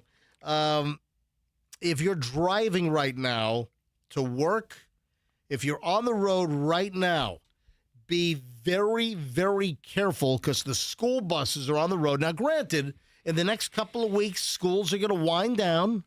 Yeah. You know. Unfortunately. Why are your eyes closed? I'm taking a, listen, it's the radio. I don't need to have my eyes open. I know where my mic is. I can feel my mic with my nose, so I know where I need to talk. I don't need to have my eyes open right now. Dude, it's distracting. Your eyes are freaking closed. Distracting to who? Michelle, is this distracting? Your eyes are, it's like you're getting ready to nap. Oh, well, what if I wear sunglasses? Are you nap talking? No, I mean, if I'm napping, I'm... I wish I'd fallen asleep. All right. If you're on the road this is a public service announcement. Yeah. If you're on the road right now, the last thing you want is this to happen.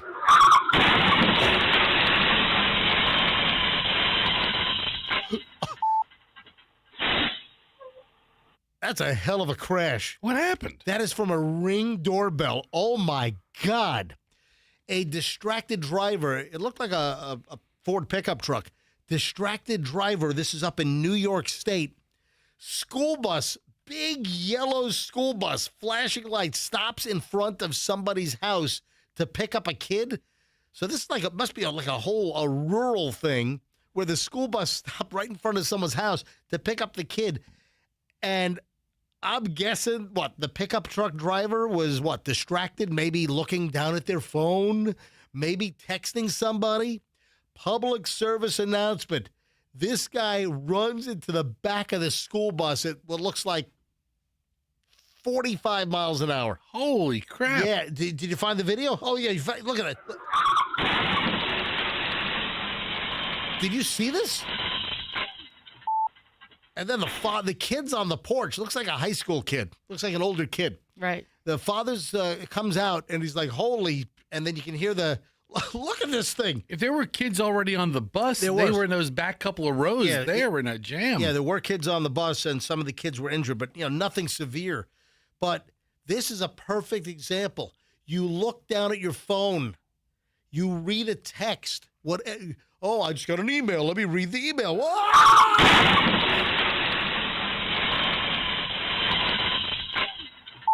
I mean, that thing keeps going. The stuff is full. You want to see the road. This pickup truck drove like underneath the bustle. I mean, it was crazy. So here's the deal. High school junior in upstate New York had a heart-stopping morning when a runaway truck barreled straight toward him, smashed into the back of his stopped school bus. Jeremiah Rutkowski, 17, stepped out of his front porch in Madison, New York, to catch the bus when the crash unfolded, according to WKTV up in upstate New York. That is nuts. If you want to see the video, just search for upstate New York pickup truck bus crash. And the driver was clearly distracted by something. I'm going with cell phone. I got a text, or I've got to send a text. Oh, hang on. And then, was it worth having to send that text? I mean, it was or read that text? It was a very important text. 23 students already on the bus headed to Madison Central School at the time of the crash.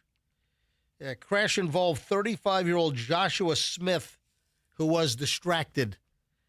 Yes, it was the cell phone. So hit with all kinds of infractions. Injured kids taken to the hospital. He was taken to the hospital. So 4 total kids, 2 adults were taken to hospitals. Minor injuries. So, nothing massive. But still, all these kids are shaken? Oh, shooken. Man. Are they shooken or shaken? The kids were shaken. Hey, what do you know about that fire locally at the storage garage? Did you see that? Oh, yeah. I know nothing about it. Oh, Lord Jesus, it's a fire. Where did it happen? Oh. I literally know nothing about it. Oh, you didn't hear? You didn't see the video? No. It happened on 56th Street at Public Storage. You think I'm watching the news on weekends? 60, right near Sly. So this was 6940 North 56th Street, Tampa. And this was a massive Friday night fire about 8:30. And upon arrival, listen to this. Upon arrival, crews were met with massive flames and smoke. Total, I think it turned into a 2-alarmer. Is it one of those big storage buildings? Yeah, or is it a bunch of, no, is it like the, the new ones they have like no. 5 stories tall? It was the one story, the spread out like 1-story garages. Yeah, like okay. Yeah, the garage style outside. So the outside it's a public storage. You've seen, these are all over town. So very difficult fight. They don't know what the hell's in these things. Who knows what people have in all these storage garages. What a loss. Yeah, Fester's looking at the video now. There's like a whole building that it looks like dozens of storage garages are just burned out completely. Some people keep, some people keep crap in there, but other people keep. Yep. All ruined. Yep. What was the cause? Was somebody living in one of them? Well, somebody died.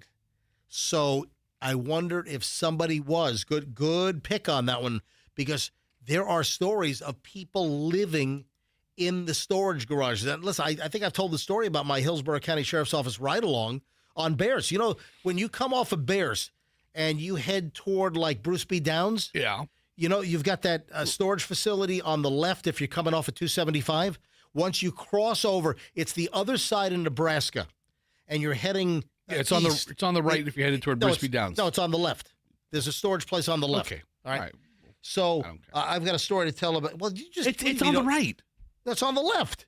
Okay. There's a storage place on the left. Who cares? All right. Anyway, you got called to like what, a recording studio? So one is dead. Yeah. Well, hang on a minute. One is dead.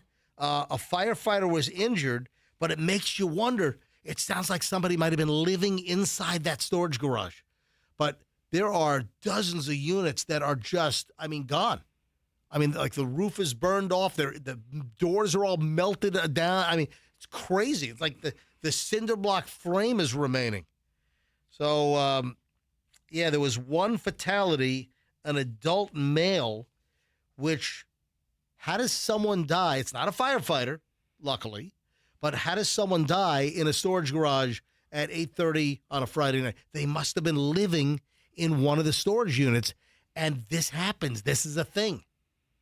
There are some, because of rent costs or people that are down on their luck, they're living in a freaking storage garage. So it starts in one unit. Oh, he has smoke inhalation. He's probably, trying to make something or heat something up. Might have had a hot plate. But then it might have been a hot plate fire. The smoke overwhelms him, and he can't do anything to stop the bigger blaze. His wife got out, though, and said, "Oh, Lord Jesus, it's a fire." So, wow, that's a crazy story. And then my quick little recap story, which I think I told years ago. I was on a Hillsborough County Sheriff's Office ride-along, and it was that storage unit on Bears. And there was some complaint. I think it was the manager of the storage unit complained about marijuana smoke coming from the storage garage. So I show up, and I'm with... I think it was Steve Lewis. Oh. Back in the day. I think it was Corporal Steve Lewis. This is like probably 12, 15 years ago. Pull up on the storage garage and find the unit. And, it reeked of marijuana. And he's like, tapping on the garage door. They lift up like the orange garage door, whatever color it was. And then inside was a wall, like 1 or 2 feet in the garage. There was they built a drywall wall with a door, like a regular, walk-through door inside. Once you lift the garage door, then they opened up the door, and inside was like a recording studio. Somebody built like a recording studio. Inside were 4 adults smoking pot. Yeah, I've seen people make those storage units into like a functional office. Yeah. So there was smoking pot. The manager calls.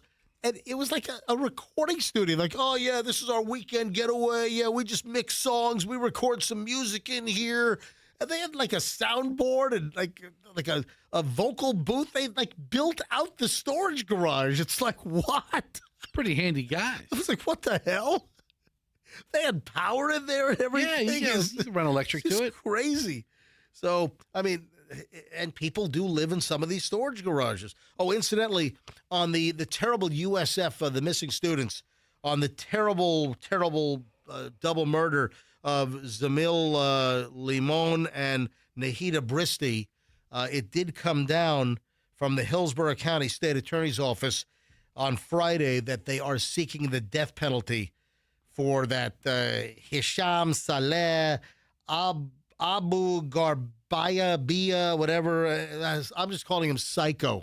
I just rolled off the tongue. Yeah, tell me about it. Yeah, so they're looking for the death penalty if convicted, and I cannot even remotely see how they don't get a conviction for this double murder.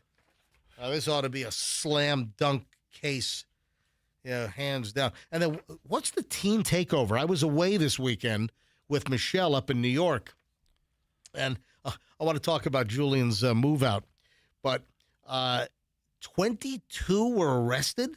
Yeah, Tampa police arrested 22 people. And there was a 12-year-old that was arrested as well for one of these teen takeovers, like one of these public nuisance menace deals where TPD said 22 people between the ages of 12 and 21 were arrested at one of these teen takeovers.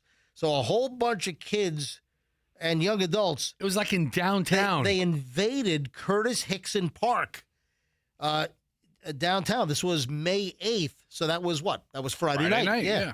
Wow. A significant disruption, disturbances. Cops swarmed the so-called takeover. Then the takeover then ended up in the streets in downtown Tampa. They were screwing with traffic. Was that like Ashley over there? And, messing with traffic. 22 arrests. Motorists were endangered.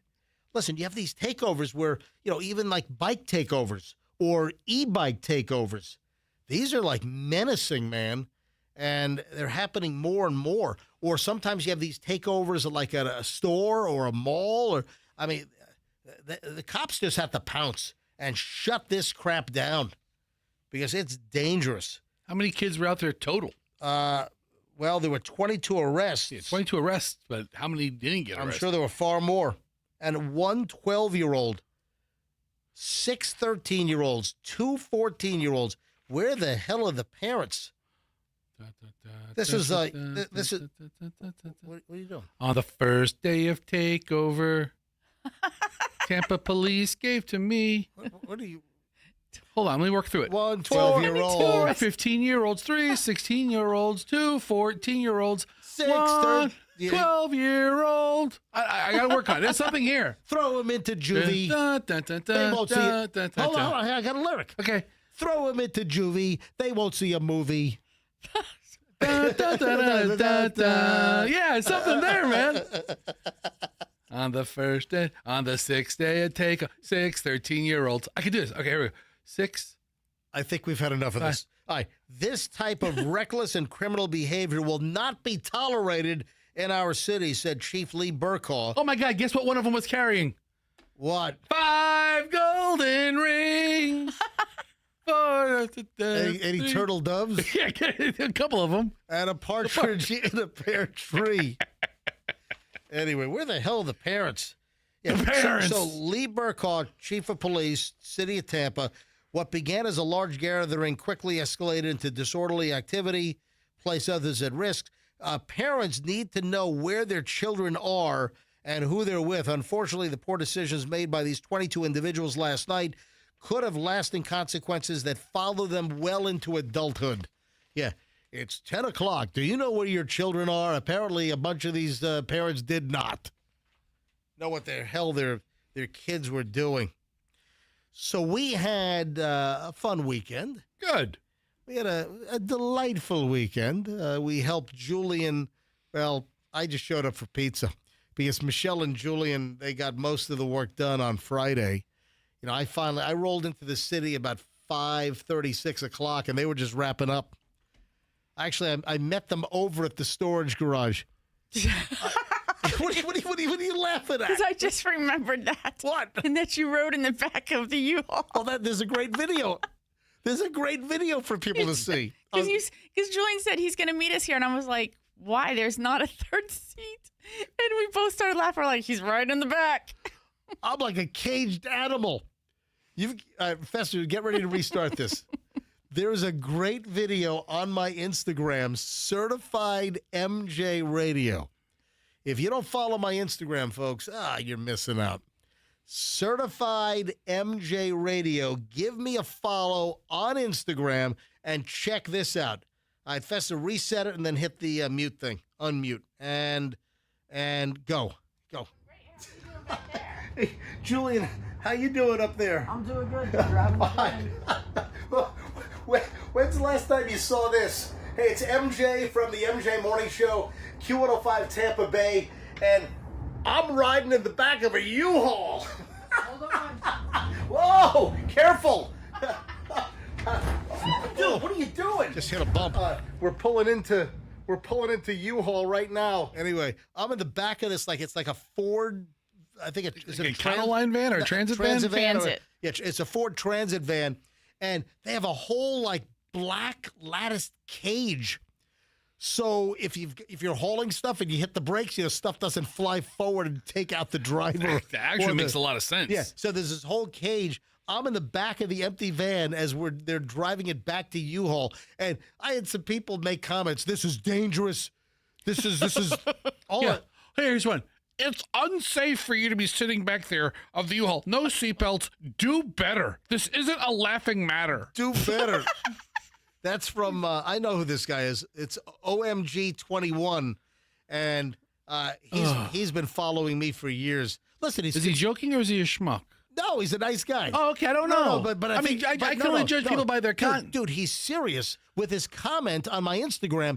He's serious. Yeah, anybody who's like, do better. If that's their comment, no, but I put you in the schmuck he's a category. nice guy. I mean, sure, Jesus loves him. Yeah, that's great. But no, he's a nice guy. Do better. Listen, he's do better. Who are you? He's clearly concerned. Who does he think you are? Does he not know that you're just a really big moron? I mean, does he not get it? Will he be even further disturbed to find out that then you ran into the gas station and got us cheeseburgers at this little divey place at the gas station, that's and then well you known. ate them in the back of the Ford Transit U-Haul? Oh, better. I scarfed that cheeseburger down. You did. So, do better. Julian. It's like you're running for Pope or something. I love that voice. Do it again. What a schmuck comment. It's not just OMG guy here. Leave OMG 21 alone. He's a nice guy. I'm sure, but anytime anybody feels that their best comment that they could muster up is, do better. I know. Shut up. I know about him. So he's an over-the-road truck driver, and he also is he wants to be in movies, and I think he's been in some TV shows. I think he was in Law and Order. You went to I think he had a bit part in a Law and Order episode. Every out-of-work actor has been in Law and Order. He drives tractor trailers across the country, so clearly he's concerned. But go look at the video of me like a caged animal in the back. Thing's got 10,000, 12,000 views already. So certified MJ Radio, and then we had to fill up the vehicle. What did you need? A gallon of gas? It wasn't much. It was a gallon and a half. A gallon and a half of gas. So stopped at this gas station in Lower Manhattan on the west side. $10. Yeah, it was $10.14. The gas was like $6 a gallon. Yeah. The gas, I think, was $5.99 a gallon in Manhattan for the regular cheap gas. Might have been $6.12. I think the premium was like $6.59 or something crazy. But this was was it a Shell station? I don't know. Anyway, this place, it's a gas station that is known for this great burger counter. That's cool. And hey, look up Best Burger Gas Station Manhattan. Okay. And so I can just tell people what to look for. Because people, what was the name of that place? And I forgot it. But I've known about this for years, and I told Julian about it 2-3 years ago, and then Julian went, and he's like, "Oh man, that was good." No, you got to put gas station. Keep going. Best Burger Gas Station. No, that's not it. It's Smacking Burger. There it is. It's Smacking Burger. And is it in a Fester? You just had it. I didn't. Scroll up. It's right. Scroll down. Go the other way. Stop right there. Up or down? Smacking Burger. Yes. Right there. And what gas station is it in? It's at 8th Avenue in Greenwich Village, and it's in a Shell gas station. And they're making great freaking burgers. Anyway, so Julian, they move him out, and I show up. I flew out on a 111 flight. I landed like at 4 o'clock or something, or whatever, 3:30. I get into the city a little after 5, and I show up right when they're done. I didn't have to lift a finger for Julian's dorm move out. But I'll tell you, man, and just wrapping this up, the amount of crap that these students, Julian is in a 17-story dorm. Are you talking about like that they leave on the curb? Oh, no. Oh, they do that. They do that. But go ahead. They actually, they can leave a lot of the stuff like in a downstairs area, like near the trash can, where it's like, it's trash, but it's still a good item, so maybe somebody else will take it. Until it gets hauled away, it's a free-for-all. Exactly. So in the past, Julian has acquired a refrigerator, hangers. He's got 2 refrigerators. The students abandon crap. So when they move out of the rooms, in the lobby of this huge dorm, 17 stories, right? This is an this is an NYU dorm. They have these huge, when you go to Sam's Club or Costco or Walmart, when it's watermelon season and they have those giant cardboard boxes on the pallet of watermelons. Right, yeah. Imagine boxes like 2 or 3 times as big as that. With just stuff? Yeah. With just Michelle, what are the things? On each of the boxes, they have labels. It's like, kitchenware, clothing, linens. Nobody's abiding by it. They just come down and they just throw it all in. Yeah. So it's like piles and piles of clothes, but then also silverware, shoes, Gucci shoes. Julian pulled out a box of unused silverware, like 8 place settings, silverware, brand new in the box. Julian pulled out a standing floor lamp, a chrome floor lamp. This is like about the 5th lamp that he's acquired in this fashion. Think about it. I mean, if you're a senior, or let's say you're not coming back next year, if you're not coming back, you know this is the last time, what do you really want to take home? You can't. Yeah. Right, because if you don't live anywhere nearby, you're going to be, shipping it? It was a $25, $50 lamp from, wherever, Target or, and so he's acquired a bunch of stuff just doing that. Like that has now his dorm mates enjoy. But I didn't realize that we didn't leave him with all of the suitcases that we'd taken his stuff up with. So I had to call you, and I said, I was like, oh my gosh, do you have that big duffel? You got to make sure to bring that tomorrow, blah, blah, blah. I had to bring a huge duffel bag up with me. Right. So we were but we were still a suitcase short.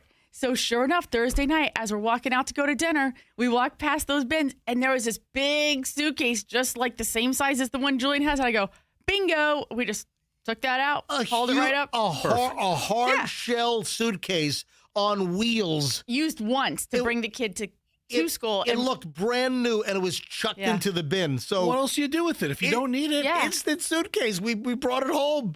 It was like thrifting, but we didn't have to pay Fester. It's like you're like the happiest homeless people. Oh my gosh. I mean, it was fantastic. It was free thrifting. Exactly. Yes. Yeah.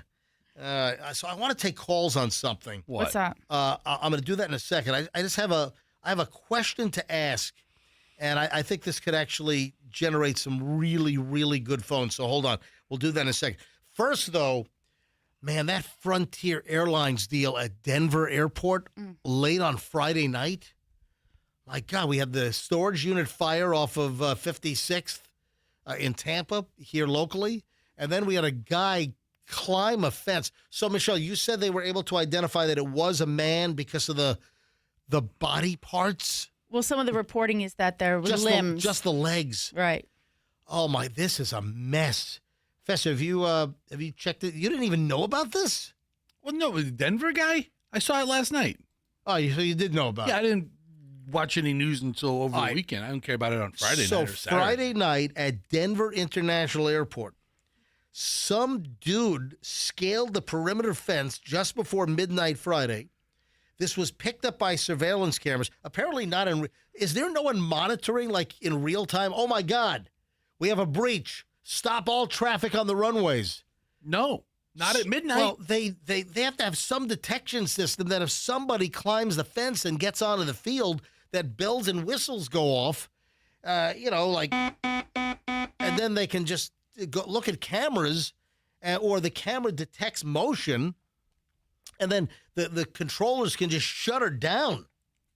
Is Denver not one of those airports that have like a 24-hour train or plane spotting service? Oh. Like I watch LAX airport once in a while, and 24 hours a day you can watch what's coming in and out of LAX. Yeah. And I think like Miami has it and like Vegas has it, but I guess Denver doesn't. You would think they would, because Tampa that's does. a very busy airport. Yeah, Tampa Denver's doesn't a have very it. busy Yeah. airport. So, guy climbs the perimeter fence. It was captured on video, but we saw the video after the fact. They released the video of the guy walking across the runway, and they stopped the video right before he gets hit by the jet engine and sucked in. But they give you the nanosecond afterwards with a big burst of flame. Yeah, you see the burst of flame coming out as well.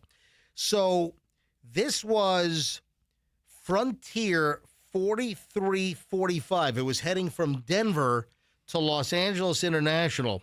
Guy climbs the fence. 2 minutes later, he's hit by the airplane and sucked into the jet engine. They say partially ingested. I think like the guy was like pulverized from head to like waist, and I think legs might have been thrown out onto the runway. I mean, it looked like a strawberry smoothie inside the frickin' jet engine. Yeah. Because people took pictures. I'll get to that in a second. I got to play this audio. I mean, this is a gruesome scene. And then there were people taking selfies. I mean, what? Right. I mean, okay. What? You would have done that. This is the thing I was saying to you the other night. Old MJ would have been like, get away, and like, you know, shielding the kids and whatever. New MJ, who was married to Instagram, would have been like, Chloe, Julian, get each one of you on each side of the jet engine. Let me hurry up. Go over there. Smile. Okay. Great. We're going to post this on Instagram. It'd be like this. MJ from 104.7 Q105 MJ Morning Show. Some guy just got chewed up by my plane engine. Look at it here. Looks like a strawberry milkshake. Gross. Are you guys done? Yes. Old MJ was so safety conscious and would have been, you know, concerned. No. New MJ, married to Instagram. Let's do it. Let's go. Are you guys done yet? This is great content. All right, so there's old MJ and new MJ. Is that it? Yes. Yeah, there's been an evolution. Or de-evolution. A devolution. A devolution. That's what MJ's done. Oh, my gosh. Yes, that's a new word I just invented. A devolution. It's fantastic. When you devolve into something much more sinister. I'm writing it down. I'm devolving into something. It's a devolution.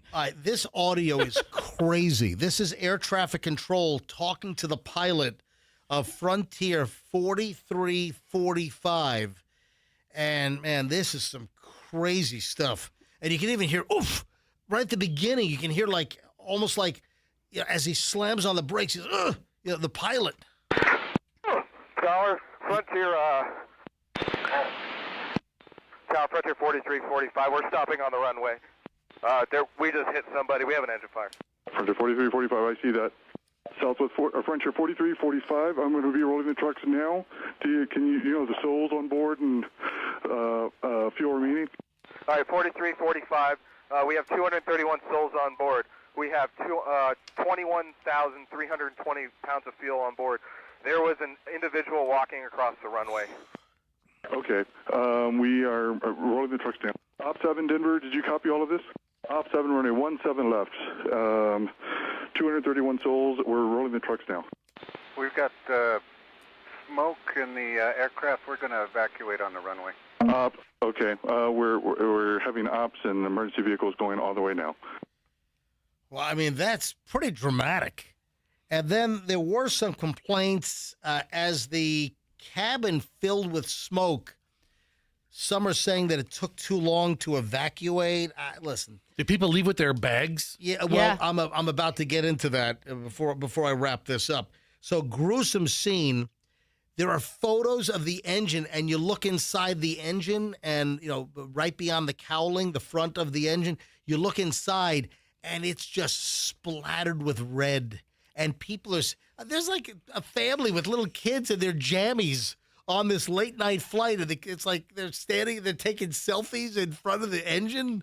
It's like, what the hell? This is one more day vacation in Denver, guys. So apparently it was identified as a male because they found the legs, and I guess they determined that they were a male's legs and not a female. We don't have a name of the person yet.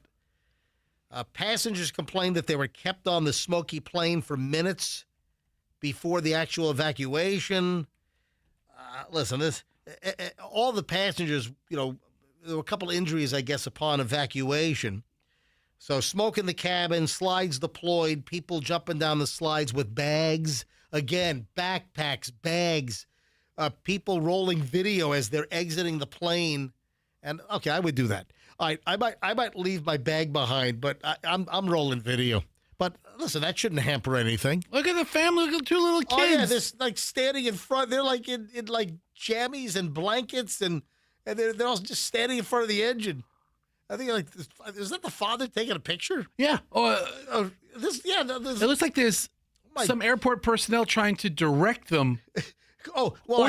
Hold on. Was this picture taken at the right time to where they had to pass in front of the engine to? Hold on. Maybe these kids aren't posing. No. I saw different pictures where the kids were taking a picture. There's no doubt. Okay, because I'm looking at this picture. This could be the procession of people leaving the slide, having to walk across the front of the engine. All right, listen to this.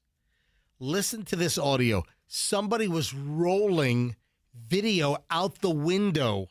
Somebody was rolling video out of the airplane window as they were taking off. And I do that occasionally. Listen to this. Listen. Oh! You hear that? Did you hear that was the guy getting hit by the plane and getting sucked into the engine. So just take off, roll, right there. And then someone curses and people. This is the aftermath. Oh my God, I thought this was... This is them, trying to evacuate the plane. People trying to get off. And then people are carrying their bags. The people are carry-on luggage that they're trying to go down the slide with. Waiting all that time made the difference. Back up.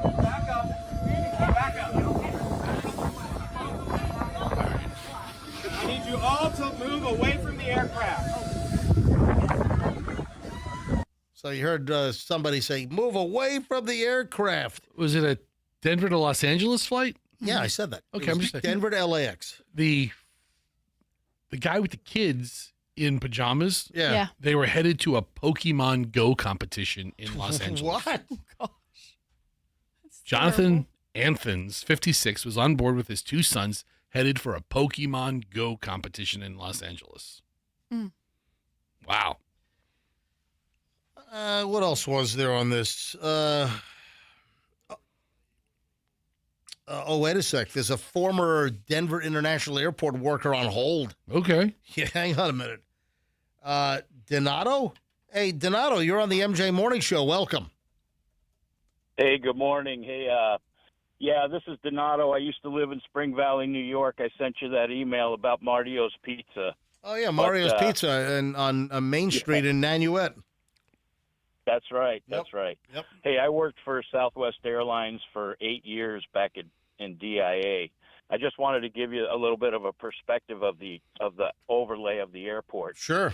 I was trying to think about it now. The airport's 52 square miles. It's massive. Yes, it's massive. It's the largest airport in the world, actually, as far as geography goes. Land area. Now, he got hit on runway 17 left, which is 12,000 feet long.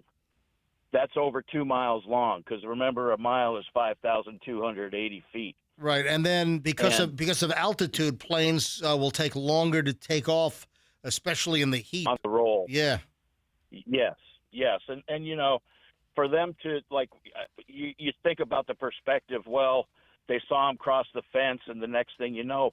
But think about the mathematical odds of the aircraft running down that specific runway to takeoff speed, which is about 160 miles an hour. Yeah. And running into that pedestrian at that exact time. It's astronomical that the numbers would add up to him getting hit by an aircraft and ingested into the engine, especially at that time of the evening, there's not that many takeoffs from Denver because most of our activity used to be during the daytime because we're a transfer point in the middle of the country. Wow, man, you're chock full of information. Yeah. This was late Friday night, just before midnight. But what a freaking nightmare. And then to see the pictures inside the by the way, that engine is wrecked. I mean, that's like millions of dollars in damage. I mean, can Frontier just get an engine off of like a Spirit? Oh yeah, and just like do like an engine swap. Hey, they're both Airbus 320 airlines. You know, can't they just like one Frontier plane has like a yellow engine, and we'll know. Hey, Donato, thanks for the call, man. I appreciate the information on that. Yeah, I just wanted to give you a heads up on that so you think about it in perspective. The other factoid that I want to run by you real quick is that airport's so large that they actually have a full-time hunter on premise to hunt the deer, the antelope, and anything else that might intervene on a runway or a taxiway. That's a full-time hunter on staff. Wait, we need to get this guy's number because you know what? We have lots of questions. All those conspiracies about the underground tunnels and somebody's already starting something about with all of this UFO information coming out. I guess is there like a secret UFO thing that's like underneath the airport as well? What? And so someone is saying like this guy was trying to find that. Yeah, right. What did you do at Denver? What was your job, Donato, at Denver? I worked for Southwest Airlines. No, but I know that. But what you do for what did you actually do for Southwest? Ground operations trainer for all the new hires. Gotcha. Hey, send me an email again with your contact info, okay? I will do. All right, buddy. Thanks for checking in. I love you guys, man. You guys are great. Hey. Fester, like, such a quick wit, man. I got to give him kudos. Thank you, Donato. I appreciate you, pal. Maybe a quick wit. I'll send you that email. He's not quick any other way, though. Thank you. Nothing else. That's all that counts. Nothing else is fast. I'm only here for jokes. All right, so this is my phone question of the day. And I want to see if we generate any phone calls on this. When did you realize, what was the exact moment that you realized that somebody was not smart? So somebody in your life, whether it's a coworker, a relative, a friend, anybody, what was an interaction that you had with somebody the moment that suddenly it went ding? This person's not smart. All right, I'll give you an example. And this is like a whole Reddit thread. For instance, somebody had a conversation with a coworker that Belgium is fake. There's no Belgium. Or that Egypt doesn't exist. There is no Egypt. All right, so the question is, and those happen to be like geographical, but it could be anything. What conversation, what did you observe, what was said to you where you determined that somebody that you've interacted with is not a bright person? Man. All right, nothing political. I'm not doing politics on this. So zero politics. So quickly, hop on the phones. What has stuck with you where you had some kind of like, oh my God, like crazy moment where you're like, oh man, this person is a dummy. Man, this person's not smart. Wow. Yeah, they're not winning any IQ awards over here. I'm trying to think of all the idiots I know, but I don't know if there's one. 800-990-1047. Listen, we'll see if this generates calls. It should. When did you realize that somebody was absolutely a dope? Just genuinely dumb? What was that ding, that moment? 800-990-1047. So something that was said to you at work, at school, a relative, a friend, a neighbor. Let's see what we can get generate here.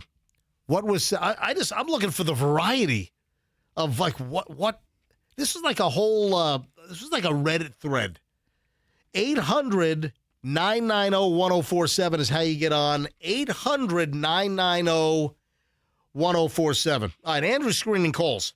I mean, I'm trying to think. I knew a fat guy named Andy. Can you hold on for a second? Do I have a choice? Yes, you do have a choice. Well, then I'm not. All right, go ahead. So I knew a fat guy named Andy, and he got a little tanked up and got really lippy one time.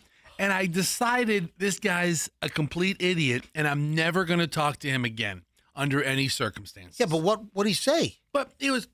I mean, just got lippy. That's not an answer. Hey, let's go to line 2. Yeah, I had someone that was lippy. No, I want a story. He was just very loud in a restaurant that we were all in. No, that's not. No, it's something that specifically said. I'm trying to figure this out. I'm trying to work through what we're looking for. I'm telling you, it's a difficult ask because I know a lot of really dumb people, but I can't pinpoint them to one eureka moment of stupidity. Right, let me go to phones. Let me see if the people can nail it here. How about Kristen in Parrish? Kristen, you're on the MJ Morning Show. Hi. Good morning, MJ. I noticed my friend was not as smart when they told me the Earth is flat, but they flew from Hawaii to Australia. So, how? Ah, look at that. So, flat earthers. Well, I mean, technically, when you see you can see the curvature of the Earth, or even like when a ship is sailing away from you, it disappears over the horizon. So, I mean, clearly that shows that the Earth is round and the Earth is not flat. So, you knew somebody that really believed the Earth was flat. 100%.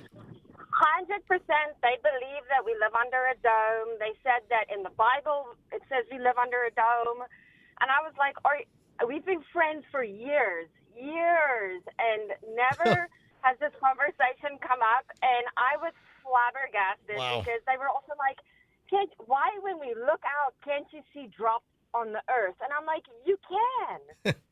I'm like, why can't we see, if I'm standing in Paris, why can't I see Tampa? Thanks for the call, Kristen. See, this is what I'm talking about, not whatever you were trying to do over there. I'm trying to work through it.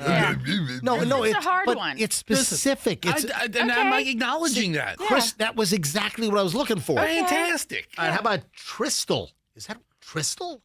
We'll find out. Hold on. Is it Tristle, Trystle? It's hi MJ. No, it's actually Tristle, like Crystal with a T. Yeah, no. So it's Tristal. Oh, okay, but he spelled it wrong, but the pronunciation is the same. All right, so the second I knew your parents were dumb.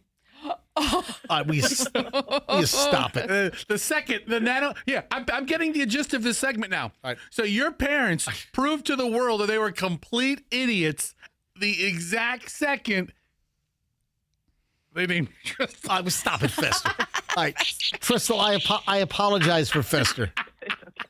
It's okay. All my siblings were all TRs, so I wouldn't. He's not totally wrong. All right, Tristle, Plant City. How'd you know that somebody was dumb? There was my next door neighbor would babysit for me, and I had twin girls. Well, I had a picture hanging on the wall of me pregnant with said girls. And she asked me in that photo, which one are you pregnant with? And I go, well, they're twins.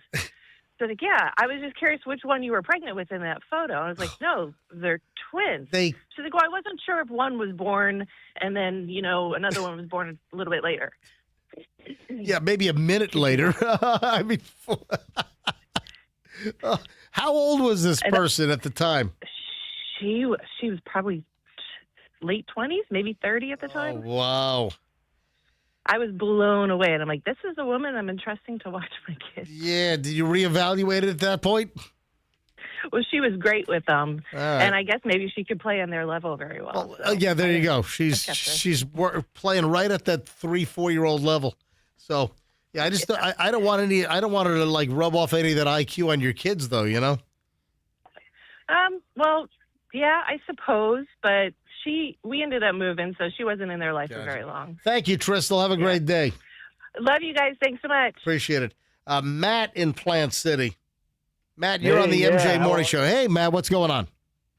Good morning. Hey, yeah, my cousin. I hadn't seen him in years and years and years, and we started talking, and he let me know that the Earth was flat. Like he was talking to me like I should know that the Earth was flat. Another flat Earth story. There's a lot of that out there. I just don't even know how to comprehend that anyone thinks really that the Earth is flat. He argued with my friends for 3-4 hours straight. He sent me videos, all this crazy. And then these folks have an excuse why the photos of like the moon that were just taken by the Gemini 2. What was that? The Artemis, by the Artemis 2. And seeing the Earth and and they'll argue, no, the Earth is flat. Get out of here. Thanks for the call, Matt. Have a great day. Daryl is in Dade City. Daryl, you're on the MJ Morning Show. When did you know that somebody was dumb?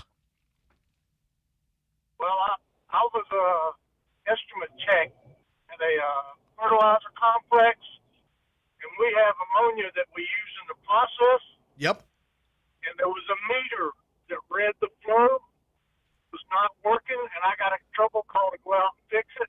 I go out there, and the operator is beating on this ammonia meter under 150 pounds of pressure with a pump wrench.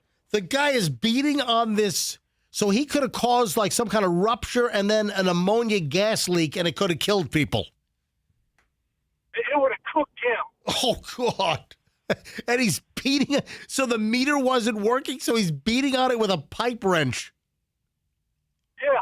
Like, I go, what the heck are you doing, man? You realize that's 150 pounds of pressure of ammonia you're beating on? Oh, that's didn't work, so I thought this might fix it. Daryl, thanks for the call. Danny in Clearwater. Fessa, this is shaping up, man. Good. Yeah, I'm glad they're not like you calling in. You had to work through it. Danny, Clearwater, MJ Morning Show, go. Hello, MJ. I'm embarrassed to admit that I've got a grown man friend. We were driving down the interstate on I-10, and we got passed by a farm truck full of animals. And he says, "Hey, look at those goats." And I said, "Where?" And he says, "Right there." I said, "Those are cow calves, you idiot." He thought they were actually goats because they had big ears. All right. Listen, I can certainly tell the difference between a cow calf and a goat. Absolutely. Thank you, Danny. David in St. Pete. David, MJ. Two more calls here after this. David, St. Pete, MJ Morning Show. You're up. Hi. All right. Yes. Well, just last night, me and my girl was watching the UFC fight and whatnot, and I was voting for Sean Strickland. And as he was fighting and whatnot, he started losing. So she was like, back out. So I ended up losing $400. But anyway, fuck her right in the pussy. That guy again. Yeah. Yeah. So he called. I need you to grab his. Go ahead and grab that caller ID so you can block that one. All right. Would you? I got it right here. It is. Let me write this down. 7. Right. I'll give out his number. 7. I'll give out his freaking number on the air. Hang on a minute. No, let's not do that. Why not? Yeah, why not? That's not a good idea. Yeah, it's not a bad idea. 727-554. I'll give out the guy's number if he wants to do the F and the P thing over and over again. First of all, I'm dumping it, so it's not going over the air. Hang on. 727-554-7664. 7664. That's the guy's number. Yeah. Yeah. So 727-554-7664. That's the dude. So there we go. All right. Yeah. So we can block that number from now on. Everybody knows what to text him now. Yeah. Exactly. Just over and over and over again. Yeah, I'll give out that guy's phone number every freaking day. Yeah. Hey, dude, this caller ID. I'll give out your number all day long. Hold on. What was it? 727 what? 5 what? 554-7664. 766. Yeah. Yeah, I'll give out his number all day long here on the MJ Morning Show. All right, let me take two more. Jeff and Kathleen. Jeff, hi. You're on the MJ Morning Show. Hi. Hey, guys. Hey, listen, this is back in 97, 98. My son's girlfriend, she got a notice from the bank that her account was overdrawn, and she said, well, that couldn't be possible because she still had checks. we all just lost it. I mean, yeah, she said, I still have checks. I can't be out of money. Yeah, that was a good one. That is a good one. Thank you, buddy. All right, one last one here. How about Cass in Wesley? Maybe two more. Cass in Wesley Chapel. Hi, Cass. You're on the MJ Morning Show. Welcome. Hey, guys. Good morning. Oh, by the way, if you're just tuning in, we're asking folks what interaction did you have with somebody when you realize, oh, man, they're not too smart? Wow. They say something dopey, they believe something dopey, and you're like, oh, my God, we're not dealing with a rocket surgeon. There's no genius I'm dealing with. Cass, go ahead. So we were, this is a while back, but we had a friend of my daughter's who saw a picture hanging on our wall of my wife. Well, if you remember back in the day, it had a picture with like a side reflection in the same frame, kind of the double image there. And so she looked at the picture and said, where is your twin sister? And my wife and I kind of looked at this lady or this girl, and we were like, well, yeah, this is her evil twin, Brenda, because it was 90210 was big back in the day. So we let on for years and years that my wife had an evil twin sister that never came around named Brenda for this girl. It was hysterical. But anyway. Thank you, Cass. I appreciate it. All right, one more call. Rick in Tampa. Hi, Rick. Last call on this. You're on the MJ Morning Show. Hey, good morning, MJ. I listen to y'all every morning. I'm over at International Fasteners in Tampa working. Yep. And when y'all asked this, I got the perfect answer. Me and my friend Kevin was getting ready to watch a movie, and I had my wife with me, and he brought his girlfriend with us. And the movie come on, and it says, you know how it says this movie has been formatted to fit your TV screen? Yep. Kevin's old lady looked at him dead in the face and was dead serious and said, Kevin Wayne, how do they know what size TV we got? I knew right then she was crazy. She was... Thank you, man. I appreciate it. Thank you, man. Thank you. Love y'all, man. Hey, love you too. Thank you, buddy. Thanks for listening. Hey, Fester. Hey, dial up this guy on your cell phone real quick, and go out in the hall and yell at him. You start cursing at him. No, I'm serious. I'm serious. Give me. All right, hold on here. I'm getting here. You got it. 727. You got it. Yeah. You want to mess with me? You want to call my home? You want to call my radio show and start cursing and deliberately try to get in? I've got your number, dude. You got it? 554-7664. Yeah. Go and buzz him up. Go and buzz him up. Tell him I'm going to give out his freaking phone number every day for a month. It's automatic screener. It goes straight to the record your name and reason for calling. Well, go ahead. I think it's an Amazon number. Oh, you think so? You think it's some junk number? Yep. Well, we'll flood this guy up. You want to screw with me? I'll screw with you right back. Don't F with me, pal. Yeah, you don't know who he is. Yeah. Just ask that guy in Alton, Illinois. Oh, that's right. Oh, yeah. Brad. Yeah. Brad in East Alton, Illinois. Hey, what is the worst thing? What is the worst thing that can happen at a track meet? There are a couple of good answers here, but there's one that absolutely should be at the top of the pile. Are we talking about all kinds of track and field? I'm just giving you the general outline. What is the worst thing that can happen at a track meet? I mean, there's so many answers. I mean, when you think of a track meet, I think of all of track and field, and then the answer has to be catching a javelin to the junk. That is a great guess. Yeah. But it's the other one. The shot put? Yes. Oh. All right. So the discus? That's another one. So they're javelin, shot put, discus. Yes. All right. Or, you have the hammer throw. All right, there are four now. Yeah. The discus, the hammer throw, the shot put, and the javelin. Wait a minute. I mean, you can't avoid... I think I've got five. If you're doing the pole vault and it snaps and the stick goes right up your butt. I mean, but then there's so many other ones, like even hurdles that are mistimed, and you land on top of one. That's gotta hurt. This is terrible. Texas track coach in intensive care after he was hit in the head with the shot put ball. Oh. I don't know how that happens. He must have had his back turned or something. A high school track coach is recovering in intensive care after being struck in the head by a shot put during the track event. Freak accident. Blake Krutzinger, an assistant coach with Ponder Independent School District in Texas, suffered a skull fracture, brain swelling. This happened over the weekend, according to updates shared by his wife on social media. The accident happened during a regional meet hosted by University Interscholastic League competition. Krutzinger's wife said that he's remained in intensive care while doctors monitor swelling and begin reducing sedation levels to help him breathe independently. What, they have him They had him on a ventilator. My God. Sometimes you just need to be on the vent to let the brain heal. Be like into that.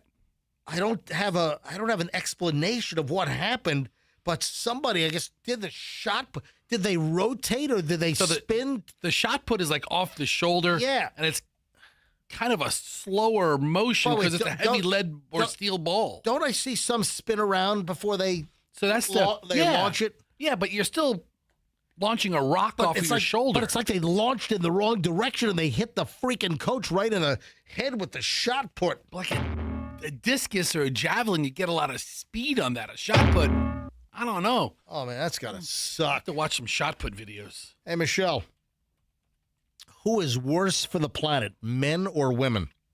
When it comes down to, like, the green score or, just environmentally speaking, who is worse for the planet inherently, men or women? Women. No. Really? Do you have a second guess? You answered that pretty quickly. It's them. No, it's it's they, them. I would think women just use so many more products. No. Like makeup, and they talk about like the dry cleaning and You'd think that, but no. What are guys doing that are screwing up the earth? Scientifically, they claim, and I'll get to they in a second, that men are worse for the planet than women. This is an international group of scientists that found that men, when it comes down to like all the guy things, all the dude stuff. Like what? This is according to the International Journal of Masculinity Studies. That's a freaking journal? Yeah. So there is now plenty of research that shows clear negative impacts of some men's behavior on the environment and climate. This is according to Professor Jeff Hearn, a professor of sociology at the University of Huddersfield in the UK. This is all according to physics.org, phys.org. What is astonishing, he says, is how this aspect does not figure in most debate and policy in a more sustainable world. So what they did is they looked at almost 24 studies from 13 different countries, and they found that the average dude, the man, has a larger impact on the environment because of travel, transportation, meat eating. So men eat apparently more meat than women. Cows are letting off gas by tooting. Men consume more meat than women and are leaders of the animal industrial complex. Meat consumption remains part of the masculinity across many contexts. This comes as a brand new study found that an animal protein heavy diet may stave off dementia. So either I'm going to ruin the atmosphere. So the man things, men, the man or masculine things include owning, managing, controlling heavy chemical, carbon-based, industrialized agriculture, high environmental impact, and extractive industries, and militarism. Oh, they're like lumping militarism in this as well. So men, according to this study, are worse for the environment than women. Whatever. Hey, did you see the woman on The Price is Right that scored nearly $250,000? No. Oh, my God. I haven't watched Price is Right in a long time. There's a woman that was a contestant. This was on Friday. On Friday, Price is Right, they did a Mother's Day theme. And I guess there were new games on The Price is Right. I have not seen The Price is Right in a long time. Yeah. Listen, I don't dislike Drew Carey. I have nothing against Drew Carey, but it's just not the same without Bob freaking Barker. Yeah, the whole vibe of the show is different. Yeah, it's just a whole different deal. So this wins almost $250,000, Michelle. Wow, that's... Vanessa McCaskill. Yeah, so I have the audio here. You got to hear this. She's playing a Bet MGM game. So it's not. This is like some kind of a tie-in sponsored deal. Right. There's a game called The Lion's Share, and this is a pricing game, and it's a bet MGM. So, it's online MGM, casino branded game. I guess it's a grocery price guessing game, and bet MGM. It's called The Lion's Share. And my God, she kept hitting. You have to pick these numbers, right? And listen to some of the audio. So just so you know, Vanessa, when she played Lion's Share just now, she won $240,150 in cash and prizes, which makes her the biggest pricing game winner in Price is Right daytime history. Congratulations. All right, so that is just like the recap. So how did she get there? How did she get to nearly $250,000 in winnings? The biggest actual prize winning ever in what, the 70-year history of The Price is Right? That's amazing. I mean, unbelievable. So this is the fun part. So Listen. we have 5 numbers, 8, 13, 21, 25, 27. You can pick them in any order you want. As a retired vet, this is huge for me. Could be. This is huge. I'm gonna go with 13. Lucky number 13. So she picks 13 right off the bat. Let's get it out of the way. Let's get lucky number 13 out of the way. 13 is? We're going to start things off with $2,500 in cash. Hey, $2,500 in cash. All right, you want to keep going? Yes, all right, absolutely. Good. It's all up to you to decide. Remember, we have those 5 lose-it-alls. 8, 21. So there are loser balls as well. So she keeps going, and she doesn't hit a loser ball. Listen to the next one. 25 or 27? 21. Lucky 21. 21 is? 21 is $25,000 in cash. $25,000 in cash. He left. Remember, there's still 5 lose-it-all. The lose-it-all doesn't end the game, though. Like, if you get it on the next one, you still have 2 balls to go after that. Do you want to keep on going? So I guess you can stop and keep the money, but if you hit a loser ball, what, you lose it all? All right. You're going to keep on going. 8, 25, or 27? 25. 25. Come over here. Number 25, please. 25 is? We're glad you kept going because it is $100,000 in cash. Oh, wow. $100,000 in cash. That's your total. Wow. 2 numbers to go. There's still 5 lose-it-alls up there, but we still have 4 $100,000 balls up there, plus all kinds of other prizes. The last 2 numbers. All right, what would you do? I mean, so now she's at what, $127,500, right? On my daughter's birthday. I have to go. She's going to go for it. I have to go. 8 or 27? For you, baby. I'm going to go with 27. Number 27, she's got $127,500 on the line. It is... Well, her birthday is a lucky one because it's $100,000! So another $100,000. So there were only 4 of them on the board. She hit 2 of them. She's already hit 2 of them. Vanessa. Right, and then she hits another big... Anyway, it's a total of what? She hits a trip. She hits a $12,000 trip.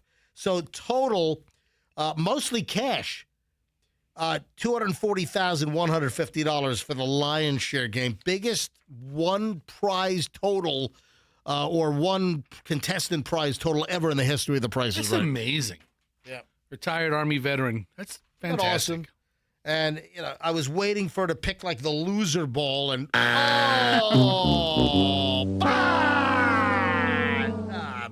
but it didn't happen. Hey, you know who Dana White is?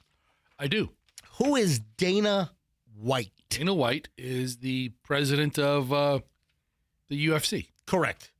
So Ultimate Fighting Championship, is that what it stands for? Ultimate Fighting Championship? Yeah. UFC. So Dana White has revealed who the rudest celebrity is, the biggest douchebag. And I like the fact, I don't know much about Dana White. And I'm not a UFC, I really don't care about UFC. Just does nothing for me. He has a pretty interesting backstory, even before he got too involved with politics or stuff like that. Right. But, because like next week or next month is UFC at the White House. Yeah, I don't think that belongs there. That's just listen. That's my opinion. Well, maybe run for office and change the way that goes. Right. So, but he has a very interesting foundation story about how he got started. Mm-hmm. Who do you think Dana White says the biggest douchebag, the rudest, worst celebrity is? Can you guess? He's had some interaction with this person personally. I mean, to base it upon. You got to figure UFC's been a big deal for a long time. Oh. So he's met everybody over the years. That's a long list to choose from. What do you think it is? Is it a male or a female? It is a male. Okay. Is it an older celebrity or a newer celebrity? It is an older celebrity. Bill Cosby. No. Nope. Am I in the right ballpark? No. No. Is he dead or alive? Alive. Michael Douglas. Michael Douglas is not alive. Michael Douglas is alive. Oh, no, I'm thinking the talk show host, Michael Douglas. All right, you mean the actor. Married to Catherine Zeta-Jones, Michael Douglas. No, that's... No, who is it, Michelle? William Shatner. No. No, older celebrity. All right, let me give you a hint. Just give us one hint. Jiffy. Orville Redenbacher? No. What a son of a bitch he was. No. Hold on. You think it would be Jiffy Pop. Right. Nope. Incorrect. Jiffy. Jiffy Lube? Okay. Yes. Okay, it does nothing for him. Oh, Chevy Chase. Why would you get Chevy Chase from Jiffy Lube? I thought it was maybe some movie reference that I wouldn't. All right. Fletch got caught in a Jiffy Lube, and you're making some obscure reference that doesn't make a lot of sense. All right, so you got Jiffy Lube and Baby. Baby. I don't know. It's Olive. Sean Penn. No. Come on. Olive, Baby, Jiffy Lube. Baby. Olive. Shell. Are you trying to... I'm not really sure about these. Yeah. Canola. Oil? Wesson? What? Wesson oil? Jiffy Lube. Baby oil. What? Is it P. Diddy? Yes! Those were horrible clues, Fester. Yeah. So Dana White, the UFC boss, says... Those are the worst clues. Jiffy Lube? Jiffy Lube, the national chain of quick oil changes? Right. Lube and oil. Then they would have been... That's the P. Diddy freak No, offs. I know, but that was baby oil. That was not Jiffy Lube. Shell? What's Shell? I was just trying... Shell oil. Oh, my gosh. I'm trying to oil and lube. I never want to play this game with you again. I don't ever want to play a guessing game with him because his clues are terrible. That's the worst clues. What do you mean by clues are terrible? And you say it so confidently. Jiffy Lube? Like we're supposed to know. So he says that Pete... Listen to this. So Dana White, UFC chief, said the rudest celebrity he ever met was Sean Diddy Combs. And I guess he was leaving... some event, and they ran into Sean Diddy Combs and asked, he was with his niece, and asked for a photo at a charity event. They were leaving some event, and Diddy, he said, is 100% the biggest douchebag ever. He was nasty. He just was awful. Wow. Yeah, he said that Tony Hawk used to have these charity events. And when my kids were little, you go to these charity events, a lot of celebrities would be there. A lot of celebrities brought their kids to these events. And he said that P. Diddy was just nasty. Wow. He said he had 10 effing security guards. You need that much security at a kids event, he said? Right. I'm looking up the story right now. Yeah. He backed it up with a quote from Conor McGregor saying that Conor McGregor used to be a huge P. Diddy fan, and he met him at some UFC event, and he left wanting to punch him in the face. So, That's great. I mean, A, P. Diddy's lucky, and B, he must be a really rude, SOB. Wasn't it Conor McGregor that lost his temper and threw a chair at a tour bus? Yeah. He's a little short-fused. Yeah. He's a tough guy. Hey, you see that Matt Damon and Ben Affleck are getting sued for defamation for that Netflix movie we watched. The movie was good. The Rip. It was a good movie. It had a couple of good twists in it. So Matt Damon and Ben Affleck are getting sued by Miami cops because of their depiction of Miami police officers in the Netflix movie The Rip, which came out, last year? Was that last year? Yeah, it was early this year. January this year. January this year. Early this year. Yep. Yeah, the crime thriller stars Matt Damon and Ben Affleck as cops in Miami-Dade Police Department in the narcotics unit.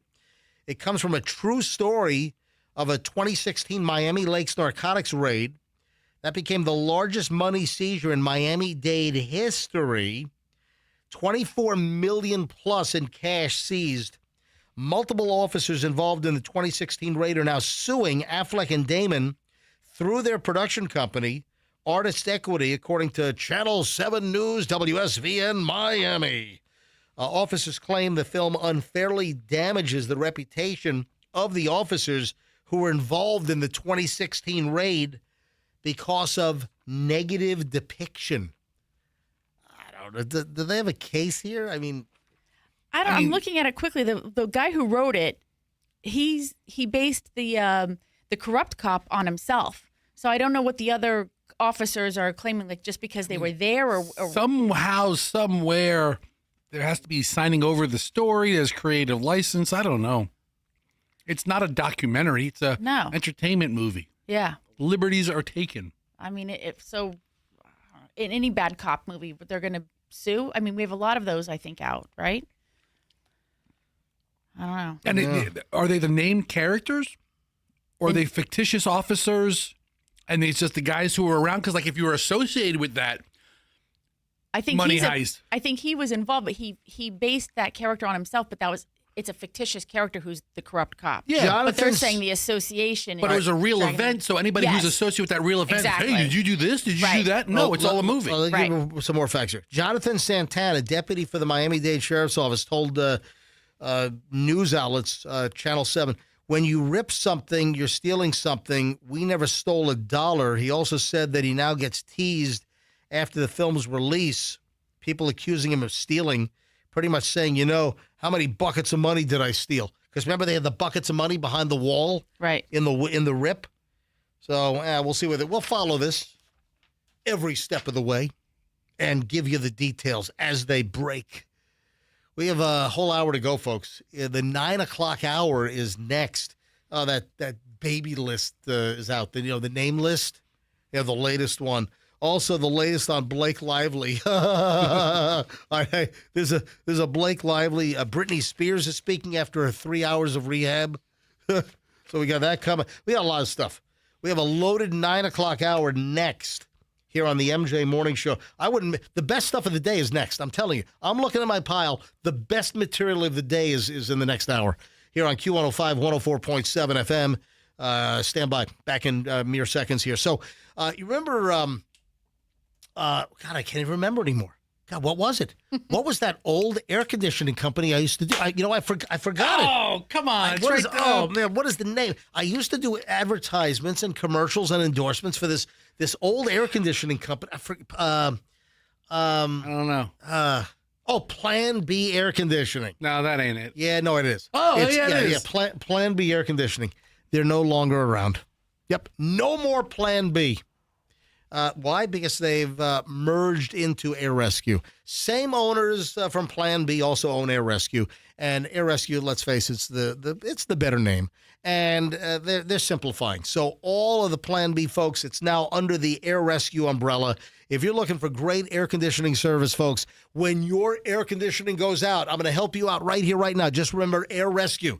Oh, my air is broken. It needs to be rescued. AirRescue.com. How about the tune-up? Get a spring tune-up to make sure your system is ready for the hot summer days. 40% off right now. Now, the system tune-up is usually $99. Now it's $59. If you have any air conditioning issue, tell them you want the MJ 10% discount, and boom, 10% off. AirRescue.com, 888 never wait. Tell them MJ sent you. So what am I driving now from Veterans Ford? Veterans Ford has loaned me a Rocky Ridge F-150 pickup. It's got like a 5.0 in there, man. This is a great truck. Well, hey, Michelle, what about the sound? I'm sure the neighbors are a little torqued. Oh, yeah. Yeah. Big time. It's got a good gurgle to it. It's got that 5.0 rumble to it.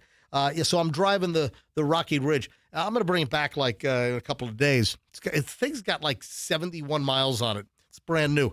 If you want to, hey, go to Veterans Ford. Say, hey, I want the light gray Rocky Ridge F-150 that MJ is driving. And they'll tell me, hey, bring it back. We got a buyer. So, and I'm babying this thing.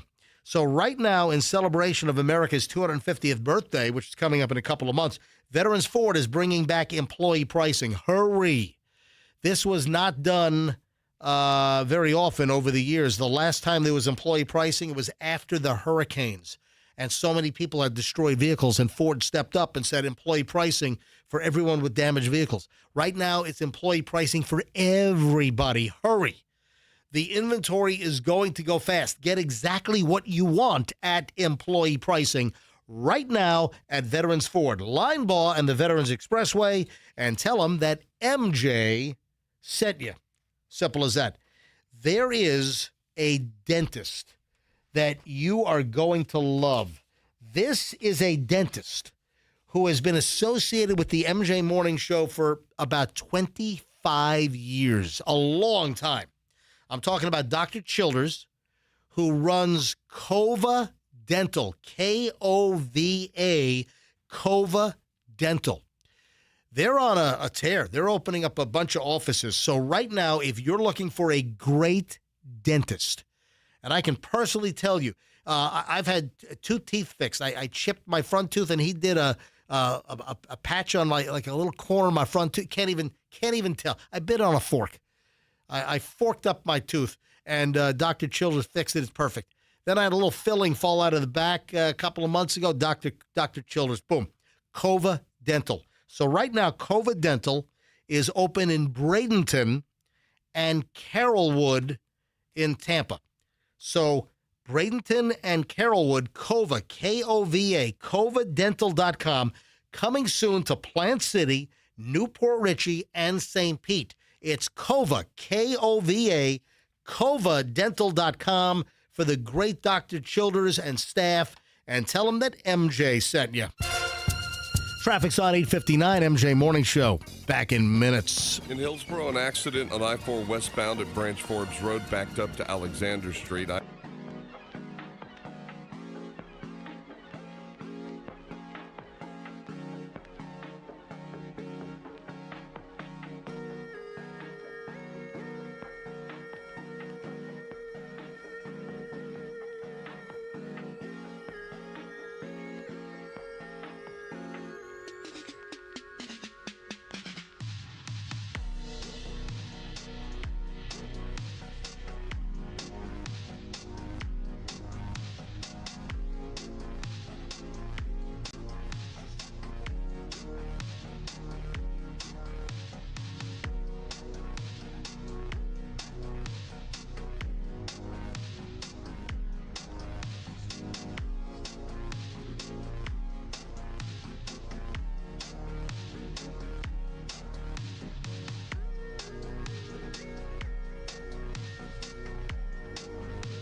enjoy your Mother's Day meal yesterday?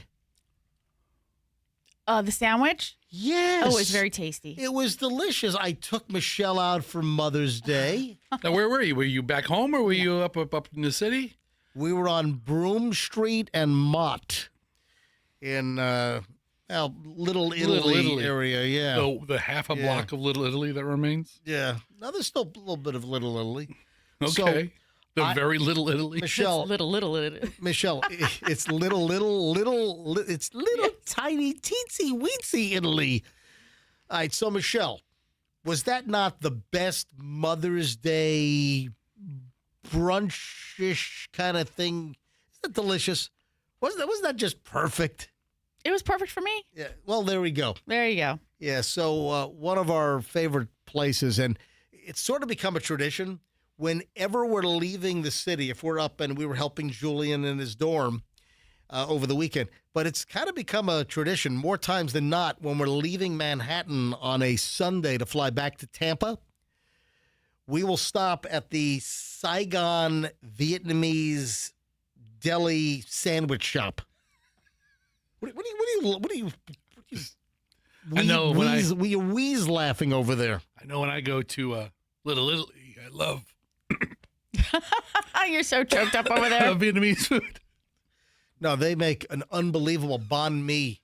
So the banh mi sandwich there is just fantastic. And, it was this place was featured in one of the episodes in the old TV series Billions. Remember Billions with that red-haired guy? What was his name? And then Paul Giamatti.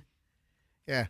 So Billions featured, they always featured like, kind of cool, hip rest. Actually, Michelle, we did two places over the weekend that were in Billions.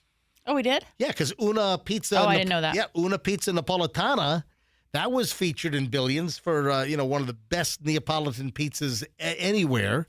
So we went there on Saturday night. And then Sunday, before we went to LaGuardia to come back home on Delta yesterday, we went to the Saigon Vietnamese Sandwich Deli, which I can highly recommend. It's right on Broome and Mott. Fantastic. And it's delicioso. I get the #1 special minus the cilantro, but I get some heat on it. And man, that's a hell of a sandwich. Isn't the bread?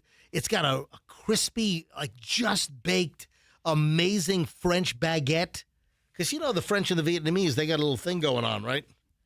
Is that right? Yeah, they do. So that was Is that our history lesson for the day? Yeah, it is. That's Michelle's little Mother's Day special. Was the Vietnamese banh mi sandwich, which was delicious. And Fester, what did you want to know? Oh, what would you ask? Well, why are they taking these Hanta virus boat people to Nebraska? Hanta. Hanta. A junta is like a military coup operation or something. So I hadn't seen that. But if you want the Hanta, don't you want the Hanta virus? Want the Hanta? But if you want a Hanta, if you have a Hanta, and you're on a boat in the middle of the Atlantic Ocean, so Fester, they take you to Nebraska. Hang on. Fester had the idea that the old Fanta soda jingle, Fanta, want a Fanta. He thought it'd be funny to Hanta, want a Hanta, virus, want a Hanta. I mean, it's one letter off. It is. It's just substitute the F with an H. Absolutely. So, I believe that one of the Americans now is tested positive. Did I see that? So one American is tested positive with mild symptoms, and one American has Hanta virus, and then another passenger is positive, or one is showing symptoms and one is positive. Of the two of the Americans, I think there were a total of, was it like 18 total Americans on this cruise out in the Atlantic. Why are they going to Nebraska? Because out in Omaha, Nebraska, there's like a biocontainment unit. Yeah, and they're very specialized in handling these biosensitive diseases at, I think it's the University of Nebraska Medical Center. Yeah. 17 Americans. 17 Americans. University of Nebraska Medical Center. So they're bringing them all to this like biohazard containment facility with, pressure negative rooms and, everyone running around in Dustin Hoffman type infection outfits. Okay. Yeah. So it's the University of Nebraska Medical Center. That's why they're bringing it, because they're very specialized. They have a whole unit there. The whole country. The only place we have this is in Nebraska. It's a big place. Couldn't put one in Miami? I mean, seriously. They're talking about building one out in Mulberry. That'd be a good place. Yeah. I mean, I would want a disease. If you're going to put one in Florida, put a dead ass in the middle of the Everglades or in Mulberry. Frost-proof. Yeah, fine. Put it next to the proposed data center in Fort Meade. What do you think? Yeah, so the latest, one American is showing signs and another one has tested positive, according to this report. Yeah, 17 U.S. passengers. The states involved, luckily not Florida, the states involved, people are from New Jersey, Virginia, Georgia, Texas, Arizona, California, and the CDC, they're saying it is not the next pandemic. Everyone, don't panic. It is not the next pandemic. However, they were taken to the National Quarantine Unit at the University of Nebraska Medical Center. Okay. Hello. These few people, we have to make sure we eradicated from them really well. I'm not panicking.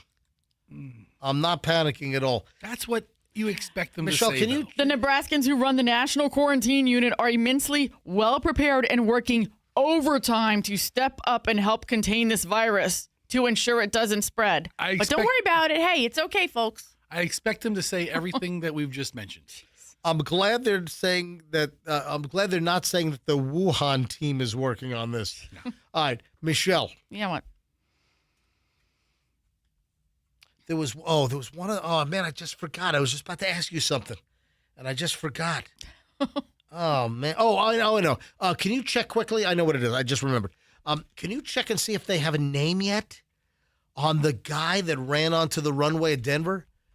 I mean, because a lot of times, it's 9:00 Eastern now. Just see if they have any identification. So I wonder if the guy that ran onto the runway Friday night at Denver, if he was completely chewed up from the head to his waist. It might have been below the waist, but his, I guess, legs were spit out of the engine. Just legs were on the runway. Or it didn't make it through the engine. Well, the question is, where did it stop? And did he have a wallet with ID? Was there ID in a wallet in his pants? Or did the engine shred this dude? I mean, this is like worse than the wood chipper scene in freaking Fargo, for crying out loud. That guy was already dead. This guy was pulverized. I mean, if you look at the video and the pictures, look inside the engine. It is splattered with red. I'm sorry, but it looks like my pomodoro sauce in there. Yeah, it's awful. But not as delicious as my San Marzano pomodoro. But, I mentioned this earlier. And, folks, man, this is a crazy story. The guy that ran across the runway, climbed the fence of the perimeter of Denver International.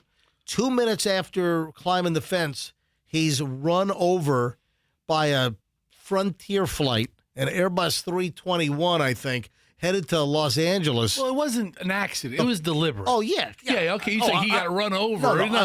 Well, listen, some outlets are calling him a pedestrian. He's not a pedestrian. He was a freaking intruder. He was a trespasser. Yes, but the Denver International Airport in their initial release said a pedestrian was hit. A pedestrian. That was their verbiage. Yeah. It's not like the plane drove off of the airplane grounds and ran over someone on a sidewalk. I mean, this is a guy that jumped on the runway and, clearly, it seems to me, decided to commit suicide by freaking airplane. But to put 231 other people's lives in danger, that's awful. Could that plane have taken off and then circled back around? Yeah, so, listen, there could have been a complete disaster. The pilots did the right thing, so I don't know where they were about 160 miles an hour, I believe. That seems pretty fast. They were really close to V1, which is decision speed. V1 is like the point of no return, whereas when you hit V1, that is your decision point. You got to quickly shut this thing down, because that is the amount of runway that you typically have left in order to safely bring the plane to a stop. So it's the commitment speed. Either take off or don't take off. They must have been right at that speed. But to answer your question, with one engine blown out and on fire, they still could take off because these airplanes are made to take off on one engine. Even on the critical point of takeoff, even if you lose an engine, these planes are designed to take off. The wild card is if the engine was on fire, would that spread to the wing and the gas tank? They did the right thing by shutting this thing down, and they did. But people, like committing suicide by airplane, it's not as uncommon as you think. So I did some research on this, Fester. I did jet engine airplane suicide research last night. Is there a Reddit about it? Nope. Austin, Texas in 2020, a man ran onto the runway and was hit by a Southwest Airlines jet. Then in 2024, a guy at LAX with no shirt ran onto the taxiway. He was arrested. He was trying apparently to do something. Then 2024, same year, Salt Lake City man breached security, ran out of the terminal onto the runway and threw himself into the jet engine of a Delta Airbus 220. I mean, just terrible. Michelle, you're awfully quiet over there. I'm just trying to do the research to see. There's been no name? Nothing. I wonder if they're ever going to identify who it is. We may not know, right? Because if the person doesn't have any family or close friends or anything and they just decided to take this course of action, then... I mean, eventually the name comes out. I mean, won't he be missing? Won't if nobody really knows he's missing. Won't his coworkers at the Gap be like, hey, where's Chet? If he has a job. Yeah. We don't know. All right. Well, what a mess. And it's a traumatic experience for all the people on board. Oh. Yeah. How do you get back on a plane the next morning? I don't know. All right. Andrew, did you take the audio bites off the board? Why did you take them off the board? We want them again? Yeah, I done them. I had done them already, but I was going to play the audio again for the later crowd. We're going back to it. I was just going to play the audio of the pilots and the air traffic control. We got it? Can you put them back up? Yeah, here we go. Tower, Frontier, Tower, Frontier 4345. We're stopping on the runway. We just hit somebody. We have an engine fire. Frontier 4345, I see that. Southwest Frontier 4345. I'm going to be rolling the trucks now. Can you the souls on board and fuel remaining? All right, 4345. We have 231 souls on board. We have 21,320 pounds of fuel on board. There was an individual walking across the runway. Okay. We are rolling the trucks down. Op 7 Denver, did you copy all of this? Op 7 running 17 left. 231 souls. We're rolling the trucks now. We've got smoke in the aircraft. We're going to evacuate on the runway. Okay. We're having ops and emergency vehicles going all the way now. People were saying that it took a couple of minutes to evacuate. Listen, most people, got off safely. There were a couple of minor injuries on the slides of the evacuation. Could have been a whole lot worse. I would just be counting my blessings that, hey, I'm alive.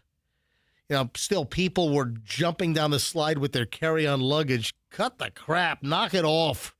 Don't take the luggage down the freaking slides. All right, then we have the name list. It's out again. What name? It's the name list. It's the most popular baby names in the USA. It comes out every year. Yeah, this is 2025. So here we are, We're 5 months into 2026. They were able to compile the list. They just finished. They just did the tabulation. Yeah, according to the Social Security Administration, they track names given to newborns because of, parents getting the Social Security number for their baby. And we have the latest list for 2025. Coming in at number 10, it's Lucas. What are you laughing at? I wasn't expecting, although I should, anytime you have a countdown. Coming in at number 9, it's William. Classic name. Number 8 is Mateo. I don't remember Mateo. Is that Mateo's first foray into the top 10 of male names? Nah, Mateo's a spin on maybe a more Latin spin on Matthew, right? Number 7, Elijah. Number 6 is James. Number 5 is Henry. Number 4 is Theodore. Number 4 is Oliver. Number 2 is Noah. And coming in at number 1, the top name of the USA for 2025 is Liam. Isn't your sister's stepson Yes, named Liam? Yeah, yes. look at that. How old is Liam now? 40? No. How old is like 12, 13 or something? Like 14. All right. Then we have the top 10 girl names. Coming in at number 10. How many of them end in an A? Almost all of them. Really? Yeah. I'll keep track. Eliana. That's one. Yep. Eliana is number 10. Number 9, Sophia. That's 2. Number 8 is Evelyn. No.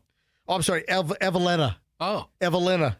No, it's just Evelyn. Evelyn, okay. All right. Number 7, Isabella. 3. Yep.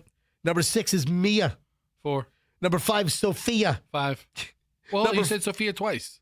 No, I didn't. Yeah, I think 9 and 5 are the same name? No, because number 9 is Sophia, Sofia. Right. And number 5 is Sophia, Sopphia. Well, you should have made that distinction when you said the name. Excuse me. You couldn't tell the way I said it? Hold on. Sophia versus Sophia? No. Come on. It's crystal clear that one is an F and one is a PH.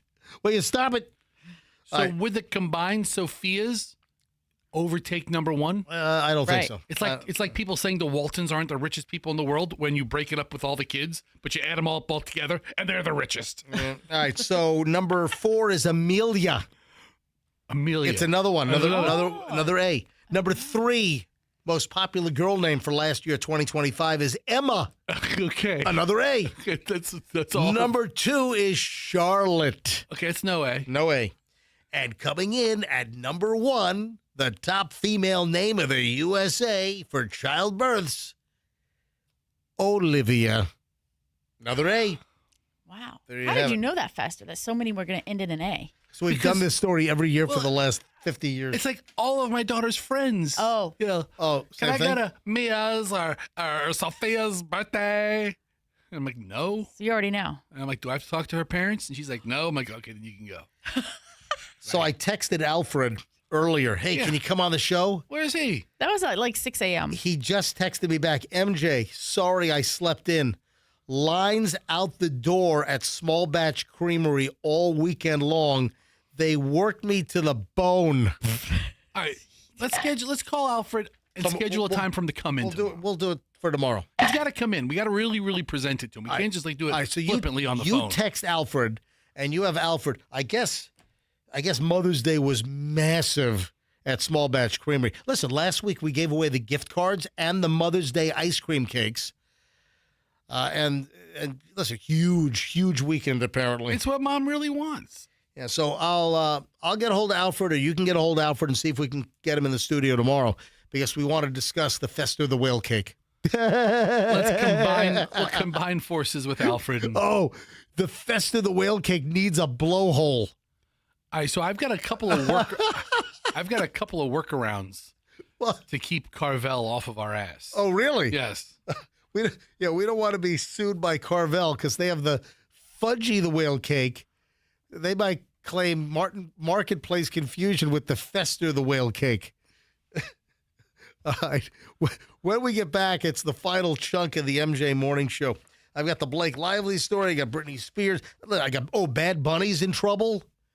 Yeah, he was the Super Bowl halftime guy back in, early February. What'd Bad Bunny do? You'll just wait and hear. All right, we got a lot of stuff. Red Hot Chili Peppers, I'm scratching my head on this one. I don't get it. Michelle and I had this discussion in the Veterans Ford F-150 Rocky Ridge on the way into the studio. Oh, Dua Lipa in the news? I always want to say Dua Lipa. Dua Lipa. Yeah. So I got a lot of celebrity stuff and other incidentals.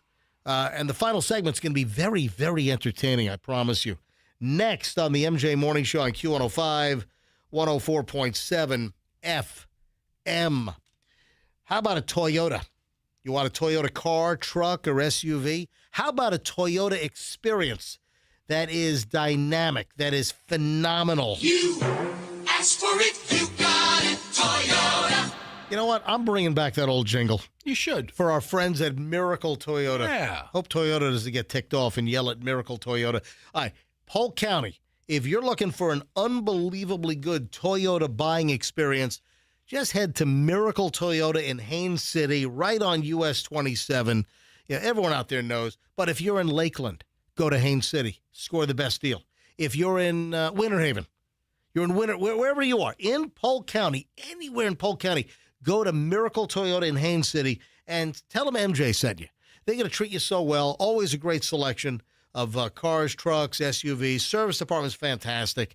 It's a gorgeous-looking dealership. And I can personally speak about the honesty and the integrity. It's a Murphy automotive dealership, and I know Mike Murphy personally, lives right in my neighborhood. We went out to dinner with him and his wife recently. So if you're looking for a great Toyota experience, folks, Miracle Toyota. Hey, show support for Miracle Toyota in Haines City. Show support for the MJ Morning Show, because we'd love to have you, utilize our sponsors and visit our sponsors. Miracle Toyota, Haines City, tell them that MJ sent you.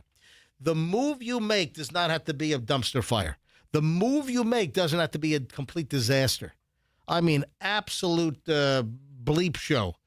If you don't use twocollegebrothers.com, I'm sorry to say that your next move might be a complete crap fest. Crap Fest 26.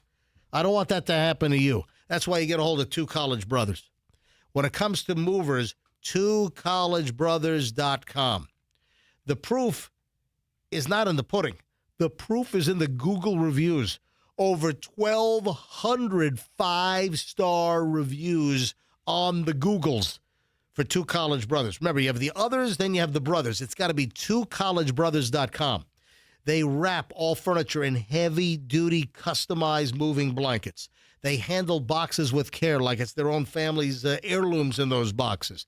Get a great rate, get a great move. twocollegebrothers.com. Mention me, MJ, get free moving boxes. twocollegebrothers.com, the smartest move you'll ever make. The air conditioning in your house, when it works, you love it. When the air conditioning in your house breaks, you're cursing at it. You might even be taking a baseball bat and smashing that thermostat. You ever think about take the thermostat out with a baseball bat? Yeah, that could be you if your air conditioning is not working. Don't do that. Don't damage the thermostat. Don't damage your wall. Just call our friends at Air Rescue, formerly Plan B Air Conditioning. So what happened to Plan B? Well, they just rolled Plan B into Air Rescue. Same owners. They just decided to simplify. One name now. Plan B Air Conditioning is now Air Rescue. And Air Rescue is still Air Rescue because they've been around for over 70 years. Right now, they have a tune-up special. Typically, to get your AC tuned up for summer, to make sure that it's ready to roll, and getting a tune-up can prolong the life of your air conditioning system, make sure that it's working perfectly. Usually, the tune-up is $99. Guess what? Right now, 40% off. $59 for your tune-up. This is a no-brainer. Any air conditioning issue, you need a new system like a new Daikin. They just put a Daikin system in my house. Fantastic. It's airrescue.com, 888-NEVER-WAIT, airrescue.com for any air conditioning issues, and tell them MJ sent you. In Hillsborough, an accident on I-4 westbound at Branch Forbes Road backed up to Alexander Street. I-4 west also heavy from 50th Street to the 275 junction. And 275 south through Tampa also heavy from Bush Boulevard through...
MJ Morning Show.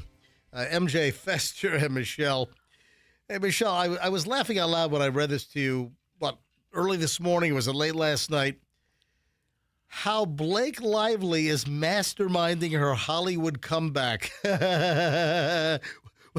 Everything you've seen is she is burnt to a crisp. You know what? Hold on. I saw her at the Met Gala, and they were commenting, it was a triumphant return just hours after her settlement. After the settlement. Okay, who was commenting? Entertainment Tonight.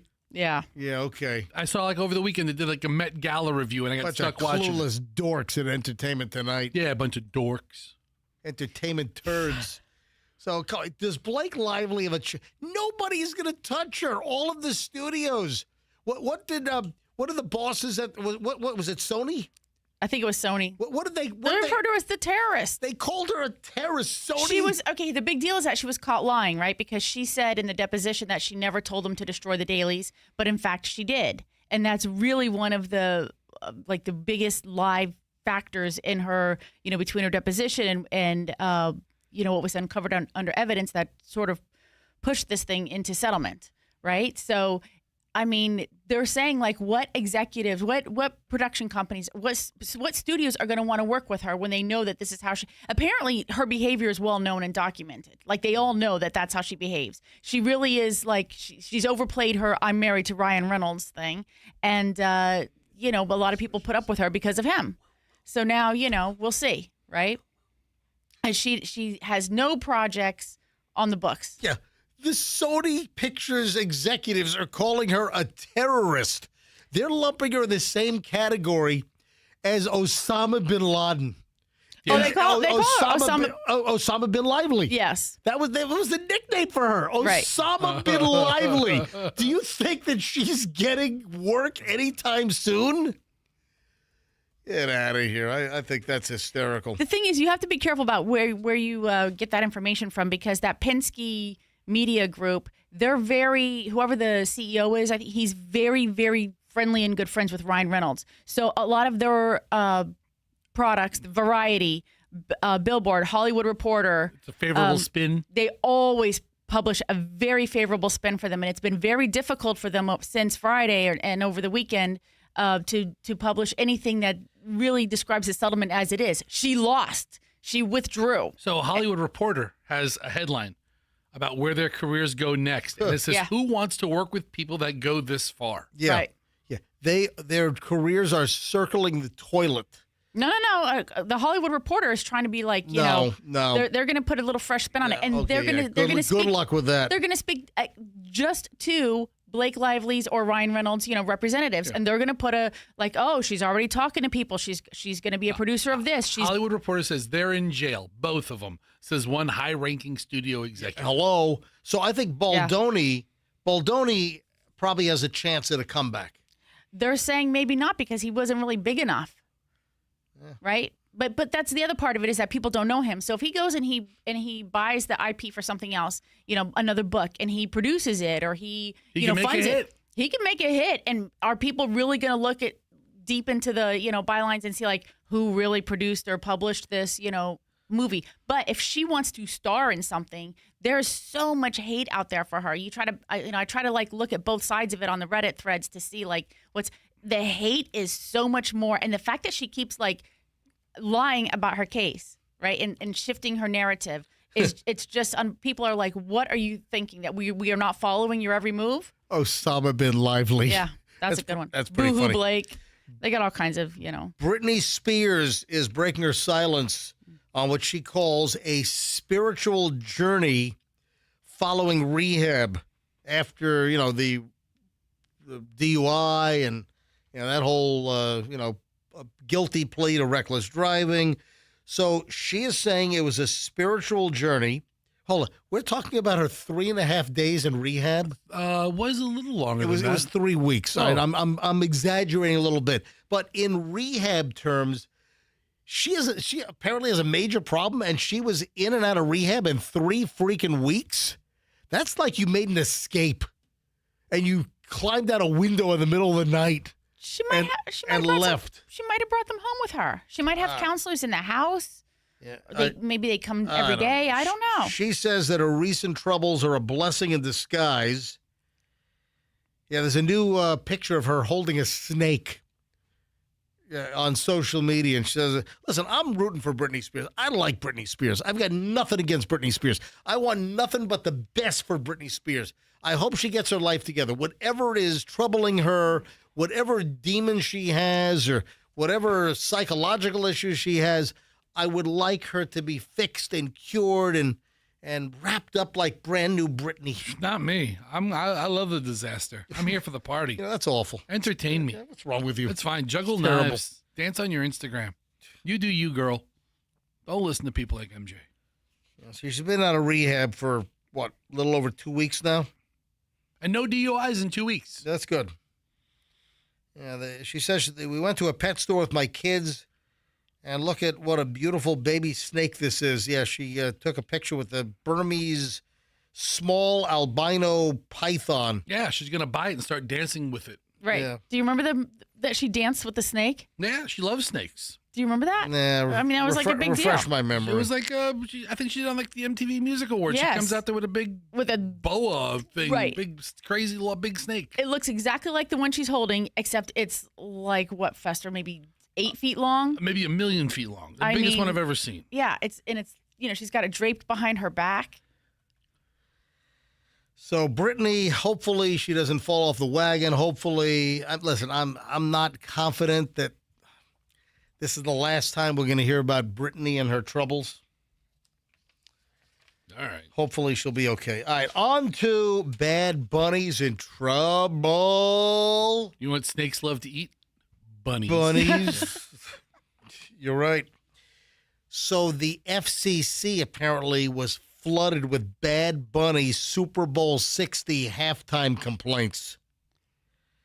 And they're actually pretty funny. They're a bunch of like complaints. What were the complaints? Yeah, I can go down the list. Explicit language, nasty, inappropriate twerking. Is twerking illegal? Is there FCC rules against twerking? No.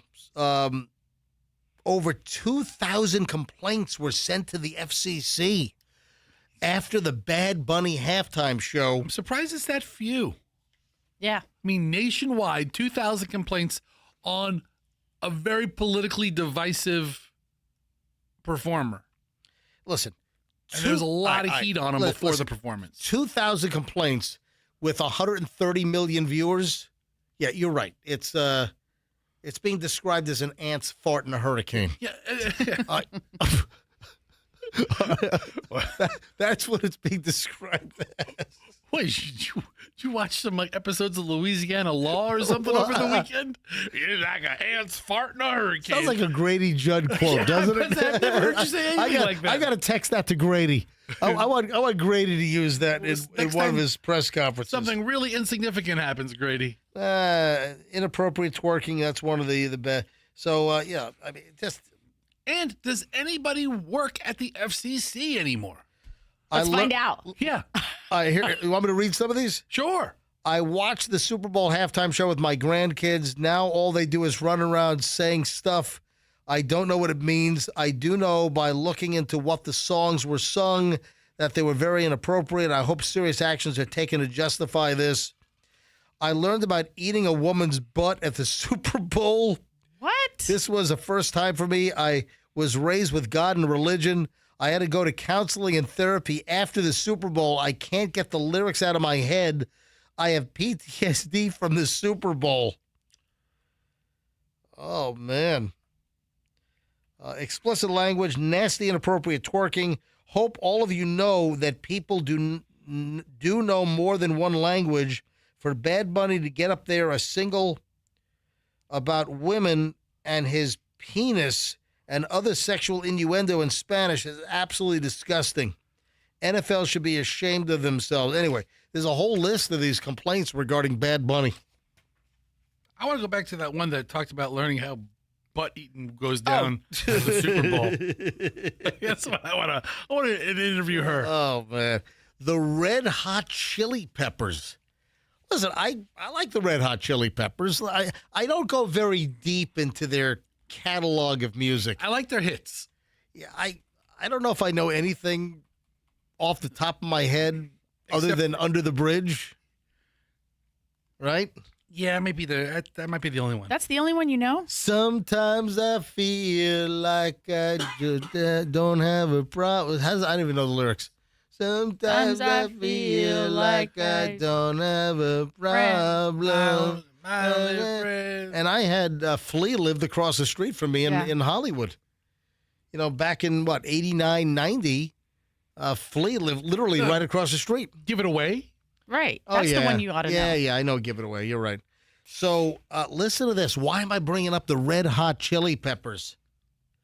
RHCP. What, did one of them die?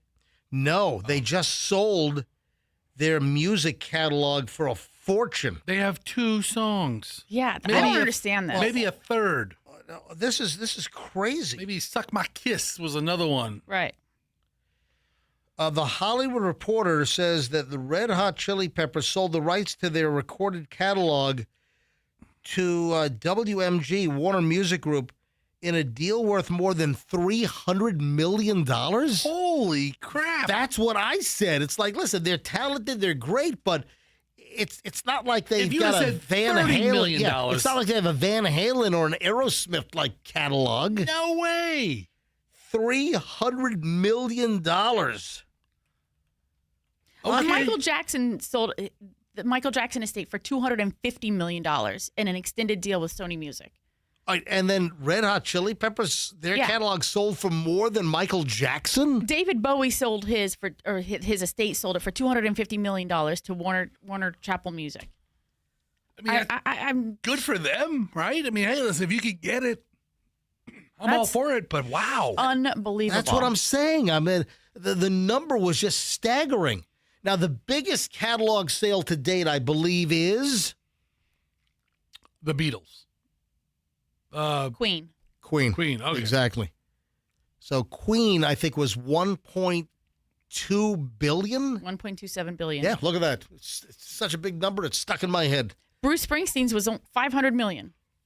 Greater than $500 million. It's a lot of money. I mean, $500 million. Right. I don't know how they think they're going to recoup all that. I was shocked. I just thought it was seems like a lot of money to have to make back off of the back of Bruce. Right. Hey, Dua Lipa. Yeah. Talented artist. Yes. I think Dua Lipa's got a bright future ahead of her. Really? Tell us one song you know. Skizzle Skazzle. Yes. Skizzle Skazzle. Houdini, Levitating. I know those 2 because my daughter sings Houdini. Exactly. I know the Levitating one. I know Levitating. Dua Lipa has filed a $15 million lawsuit against Samsung. Apparently, she claims they used her likeness to sell TVs without permission or without giving her any compensation. Did they put her on the box? I mean, how could you do that? So, I walked down the TV aisle of Sam's Club, and, a lot of TVs had, shows on the outside of the box. And I'm thinking, how does that work? Oh, well, I see a picture of it. You're exactly right. I never would have thought of that, Fester. Where do you see? Tell me what you see. In the New York Times. It's exactly what Fester has. It's a big cardboard box. Oh, and it has a picture of the TV. And she's on the screen. Wow. And she owns that picture. Holy crap. She's going to score. I don't know if it's going to be $15 million. In a complaint filed Friday in the Central District of California, the multi-Grammy winner is accusing Samsung Electronics of copyright infringement, trademark infringement, violation of her right to privacy in order to obtain redress for the massive continuing unauthorized commercial exploitation of her valuable image and likeness. Lipa alleges that Samsung used a photo which she owns the copyright to and was taken backstage at the Austin City Limits Music Festival in 2024, and they displayed it on the packaging for various Samsung TVs since last year, 2025. Yeah, I'm looking at it right now. Because, whoa, how did their legal departments for these companies, they are ridiculous in what they, how did they not say, oh, that's a copyrighted image? That is the image and likeness of a celebrity? How did that not get flagged? That's incredible. Because She she is deserved to be prominently featured. Oh, she's the middle of the damn box. She has where is it? On social media, I guess she has people saying that they bought the TV because she was on. I wasn't even planning on buying a TV, but I saw the box, so I decided to get it. I just bought the TV because Dua Lipa was on the box. I'd get that TV just because Dua is on it. Oh, you know That's what? how obsessed I am. Maybe they thought the Dua was in the box. What's in the box? Dua. What's in the box? What's in the box? If you listen carefully, you hear Dua. Let me out of here. I mean, how about a Mother's Day story? Man shot at Durham, North Carolina restaurant trying to break up Mother's Day fight between employees. Oh, God. Oh, my God. Police on Sunday said a man is in the hospital after he was shot trying to break up a fight between two employees at a Durham, North Carolina restaurant. Hey, look this place up. Around 11:31 a.m. yesterday morning, police responded to the Silver Spoon restaurant. Oh, the Silver Spoon. Oh, yeah. Employees of the restaurant told WRAL TV News a cook shot the restaurant's owner, saying the two men were brothers-in-law. My God. Witnesses said the two were arguing before the shooting. One customer said that he had to go back inside the restaurant because his wife left her purse while they were rushing out. According to employees, the cook was shot in the stomach and taken to the hospital. Police later told WRAL News that the man was trying to break up a fight between two employees when one of the employees who was fighting shot the man. I just thought it was a balloon popping.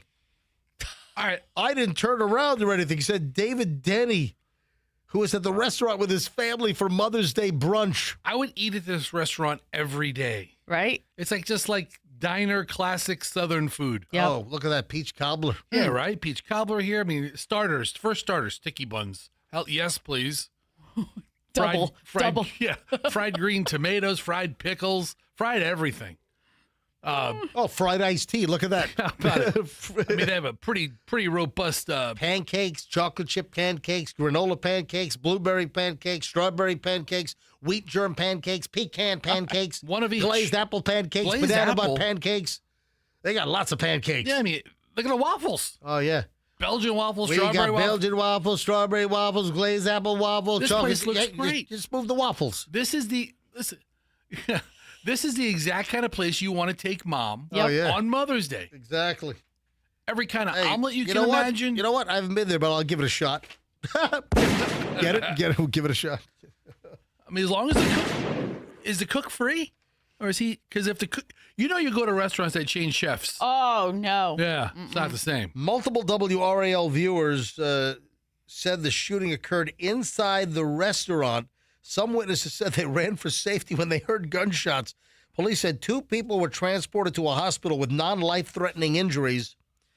Third person suffered a graze wound. Police told WRAL television that the man is in the hospital, is in critical condition, added they arrested 55-year-old Suleiman Al-Mahmoud and charged him with assault with a deadly weapon with intent to kill. So it's the owner of the restaurant. Dude, this place might shut down. This guy's going to jail. This guy's going to prison. Holy jamoli. I mean, I tell you, I really, really, really have to like you to break up a fight. If you're in a fight, Michelle, I'll break it up. Okay. But other people, if I don't know you, forget about it. I don't care. You're just going to stand around. I'm going the other way. You filming it? Let me point out again that this Spirit Airlines motivation, this is going nowhere. The Spirit Airlines, the guy trying to crowdfund, crowdsource the purchase of Spirit Airlines to take it out of bankruptcy. They're already liquidating. They're already planes are already being sold. I mean, they're taking the place. Plus, why are you ruining this good good karma for these people? As of Saturday, $337 million has been raised. No, it hasn't. There are non-binding online pledges. It's not like people had to put money down. You had to give your credit card, put the money. No, it's listen, I like Spirit. I didn't want Spirit to go anywhere. We know. Spirit fulfilled a very important part in American air travel. Did you vouch any money? No, I didn't. Because this is not going anywhere. Well. Oh, you're going to say, how much do I really like Spirit if I didn't pledge any money? Mildly hypocritical. This is non-binding. This whole Spirit revival thing is going nowhere. It's going nowheres. Anything else before we get out of here today?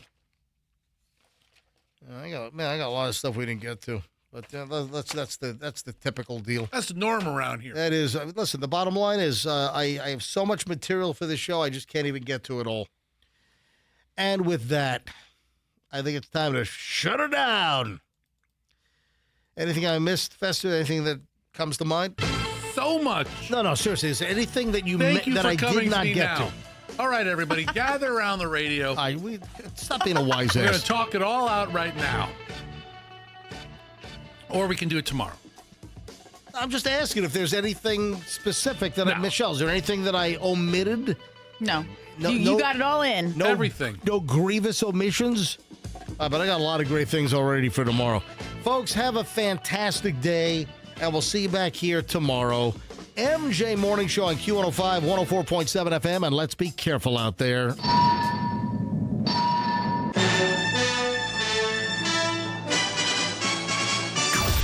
The MJ Morning Show is protected under the laws of the United States and other countries. Unauthorized duplication, distribution, or exhibition may result in civil liability and criminal prosecution. All rights in this work are reserved for purposes of laws in all jurisdictions pertaining to data mining or AI training, including but not limited to Article 3 of Directive EU 2019-790. This work may not be used to train AI. I repeat, this is not a drill. This is not a drill. Code red. Code red. The Q...